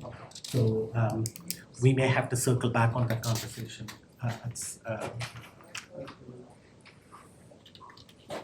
Okay, I'd like to introduce John Hanover from Hop Skip Drive, who's done consultant work for us on thinking about new ways for us to provide the very fundamental start and end to the school day, which is how do we bring kids in.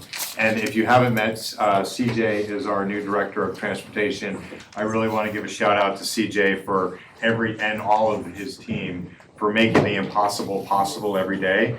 The short staff nature of our team, as we feel across the region and the country, has just created incredible stress on a system. And so I hope what you will hear today is, yes, there is stress in the system, but there are solutions that we can find partners to think differently about how to be able to go forward. Gentlemen. So if you can wrap up the presentation in about 15 minutes or so, and then we can open up the board for questions. Sounds great. Yeah, we'll move fast. Thank you. Both it? Yeah. Do you wanna? Okay. Well, hey, thanks for the introduction, Michael. I'm John. I'm with Hopkins Drive. Been such a pleasure to work with the team and try to help them figure out how we can set transportation up on a better footing next year. There we go. Okay, and I'm CJ. I've been with Transportation in the District for about 9 years, but I've been in transportation for 35 plus years in various positions in various states. Can you speak up, please? I can't hear you. Okay. I was waiting for her to say something. Okay, I'm CJ, and I've been in transportation for 35 plus years in various positions. So we're gonna wrap this up. We're gonna start with our transportation plan as John and I have worked together, and we've come up with something that we are comfortable with going forward for the 23-24 year. As you can see, the first slide that you have, the basic thing to remember here is to try and get the staff back in the office. Right now, I empty the staff out almost every day with one person left to answer the phone, okay? Next slide.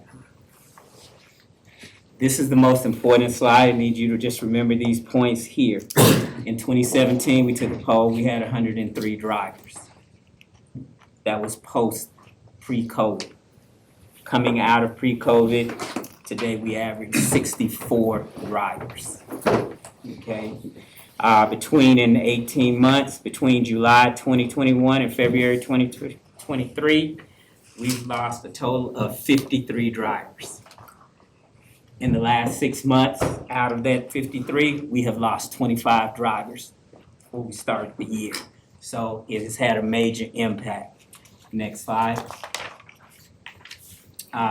Just to let you know, from a Pennsylvania legislature, you can read that 51% of the bus drivers were older than 55. D11 has 68%. If you put in 45 plus, that number goes to 80% for D11. John, I'll let you take over. Next slide. Yeah, no, that's exactly right. And you know, so we work with about 400 districts around the country, and what you guys experience here isn't unique. You know, it's been a challenge for every single district we work with in the country.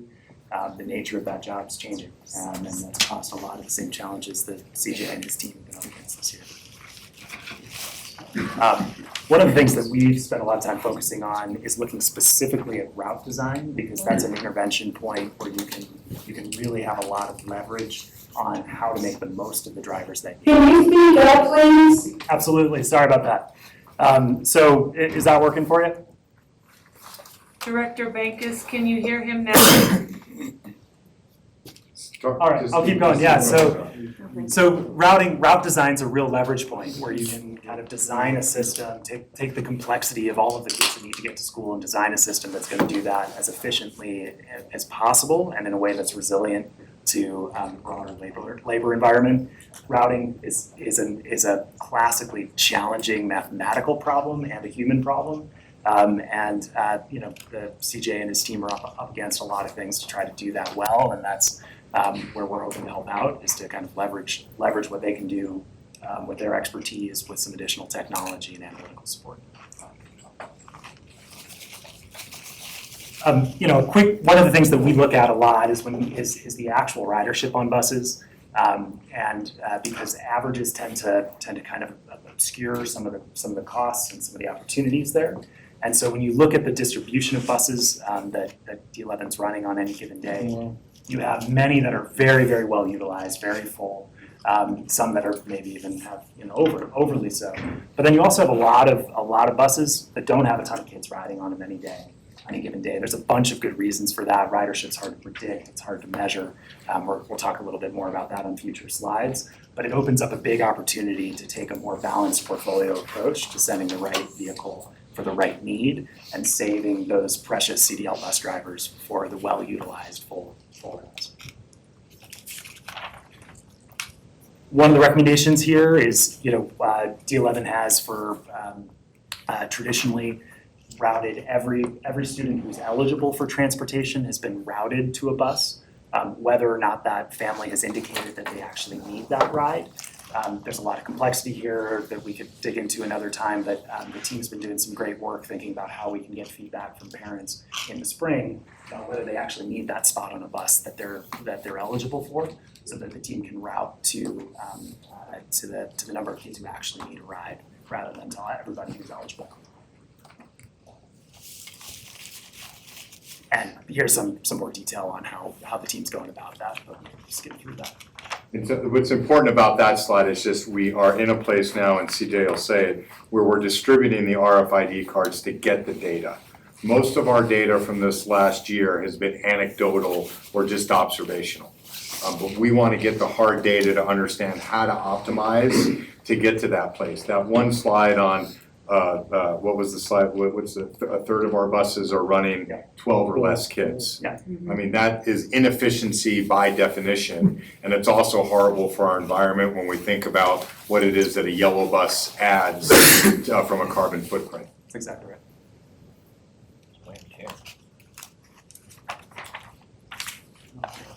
So our action plan going forward is to get students registered, and we're working with John McCarron about how can we get them registered to see if they're gonna ride.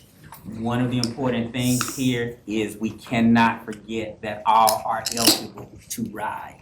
So the plan is built for me to be able to take on that as we go forward, and for the parents to be able to track them, attract their students. The other things we're gonna try and communicate via Blackboard soon as school is out, so that we can try and get the parents to start using this, and we will allow them to opt out of transportation and provide a mileage reimbursement or whatever to them if that's what they choose.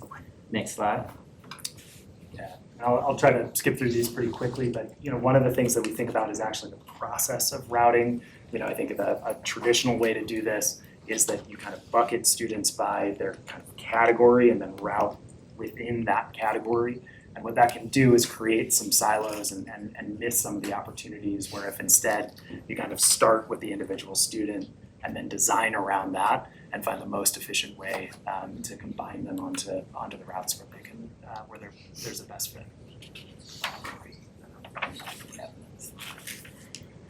Okay, action plan for us. We have realigned routes in the neighborhoods. So we actually took out stops so that we could keep big buses on a straighter path. We've identified bus stops in neighborhoods where we can group them together and still stay within our walk boundaries. We actually had too many stops doubled up, and that caused a problem. SPED students are assigned to buses by the IEP department. So we do have SPED students on regular ed buses, those that can handle that. And we will use contract carriers like Hop Skip, specifically in those areas that we have identified that we do not want big buses in. Our team started this when we hit this ground running in late October. They started putting this together, our routing team. I said, we're gonna have to do this in order to make this work. We've also put in budget requests, next slide, to increase Metro bus passes at a slower pace where needed, once we identify that, and provide continued use for contract carriers for about $300,000, because we know starting this next year, it is going to be a mad scramble. The next slide, this is actually an area map of the high schools. We had 189 stops. We're reducing that to 62 stops. Everywhere you see a star is a regular yellow bus stop. Everywhere you see a diamond are the directed specific contract areas that we will be sending cars into that we do not want buses in to make us more efficient. The next two slides, we have one for the middle school where we had 168 stops. We reduced it to 64. Elementary, 233 stops, reduced it to 138 stops, still maintaining our walk boundaries that the board has set. Okay. Next slide, field trips. I will just tell you, field trips are directly related to the number of drivers we have. Field trips fall into 3 categories for us. General field trips, you know, you wanna go bowling or what have you, that's fine. There's after-school activities. We have more schools that want after-school activities. And then you have athletics, okay? Each trip, I need you to understand, requires a certain number of buses.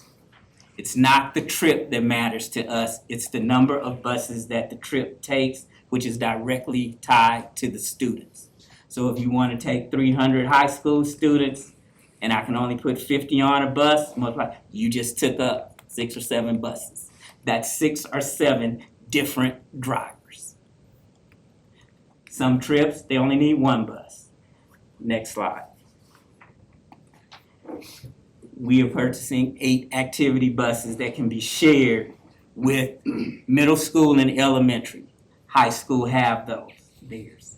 So these 8 buses that we are purchasing will allow for the smaller trips that middle schools and elementaries want to use, that they can drive themselves with the proper training, non-CDL. They will all meet CDE rack and load standards just like a school bus. We have already ordered them. 2 of them will be here in July. The other one won't be here, unfortunately, until early 2024, a 6 to 9 month time frame.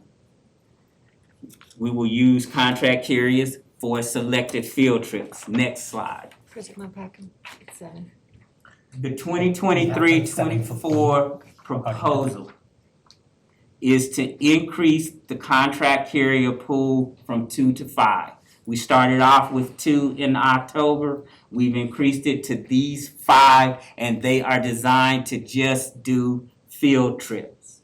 We will probably increase the request for those 45 days in advance, so that if we can't do it, it at least allows the school the opportunity to reach out to those contracted carriers, allowing 30 days. Next slide. Yeah, so one thing that we talked a lot about too was looking at bus driver pay in D11 relative to some of your peers nearby, and found that starting pay in particular was much lower than a D49 and D20. It's not the only reason why it's been difficult to find bus drivers, but it's certainly been a contributing factor. And so one of the things that we recommended was that part of by kind of decreasing the overall size of the kind of bus footprint that you need to repurpose some of those funds to raise bus driver pay, so that you can attract and retain bus drivers in a more sustainable way at that level. And there's been some good work that's been going on over the last few months to try to define what that's going to be. And then as part of that, and CJ mentioned this a little bit in the context of field trips, but I think to really hit home, on almost every single day, school day right now, CJ and his team are out driving buses, and that means they can't do their day jobs.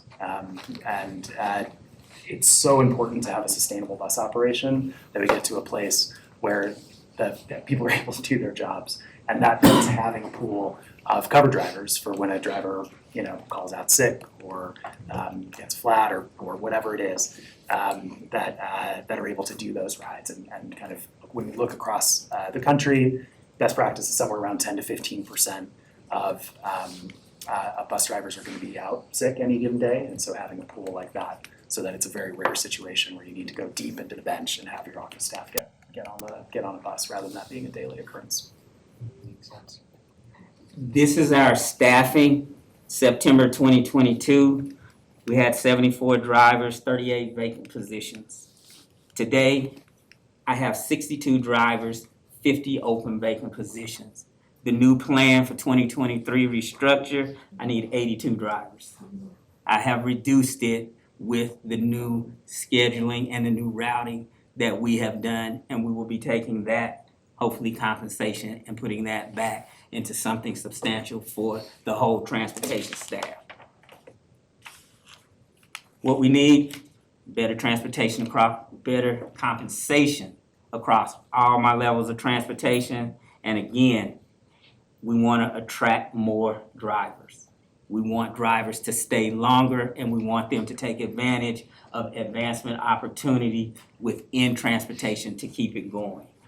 The intended outcomes for us is to use the data, the ride IQ process that Hop Skip has, as we talked about that today, along with what we're doing so that we can make sure that we're making the best decision possible as we go forward. Increase available staffing to take care of our vacant positions. And what you need to know is I lose between 10 and 15% of those drivers that you saw I had on a daily basis. In order to cover that, my 9 staff, when they're available, they're out every day, including myself. Okay. And the ability to do more field trips. Right now, I do about 150 a month.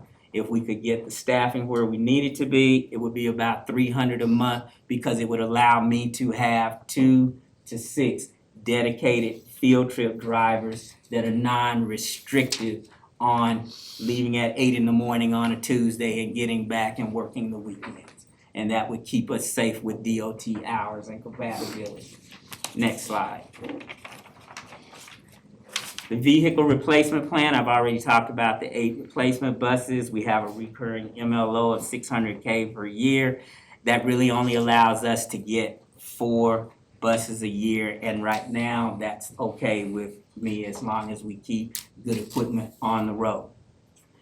Next plan, as I mentioned, the request and Hop Skip Drive to provide Ride IQ pilot program, which we talked about today, which we think that will also assist as we come together and move forward for 23-24. The last is basically the staffing that we have here that we're looking to get for 23-24. You can see vacant positions and where our people stand. Anything else? We're done. Thank you. So in the interest of time, we got to start that meeting by 7:15 at the latest. I've got 15. So I'm going to ask board members, if you have questions, could you forward it to Superintendent Gall? Sure. And we can have these questions answered through email. We're confident we have a strong plan. We took excess positions off the books to give raises to the people that are doing the work. We've adjusted routes through advanced algorithm technology and getting the data to actually limit the number that we have to, and we've diversified the portfolio, right? Yellow buses, activity buses, and sedan service where it makes sense. So we're confident that we'll be able to meet the educational demands of our children and get field trips back on the books, where right now it has been impossible to get field trips, and relieve the pressure, particularly of the front office staff in the transportation department. So what I'm hearing from you, if we fund 82 bus drivers, which is what you are asking for, 82 of those positions, we can make sure that our students are picked up and dropped off in a timely manner.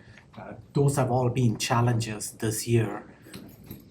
We've got numerous emails that was highlighted too, but it can become a more efficient system. It can't be 100%, but it can become a more efficient system. And we can also fund, or we can also transport kids for field trips and other activities. Is that what I'm hearing? That's what you're hearing. Okay.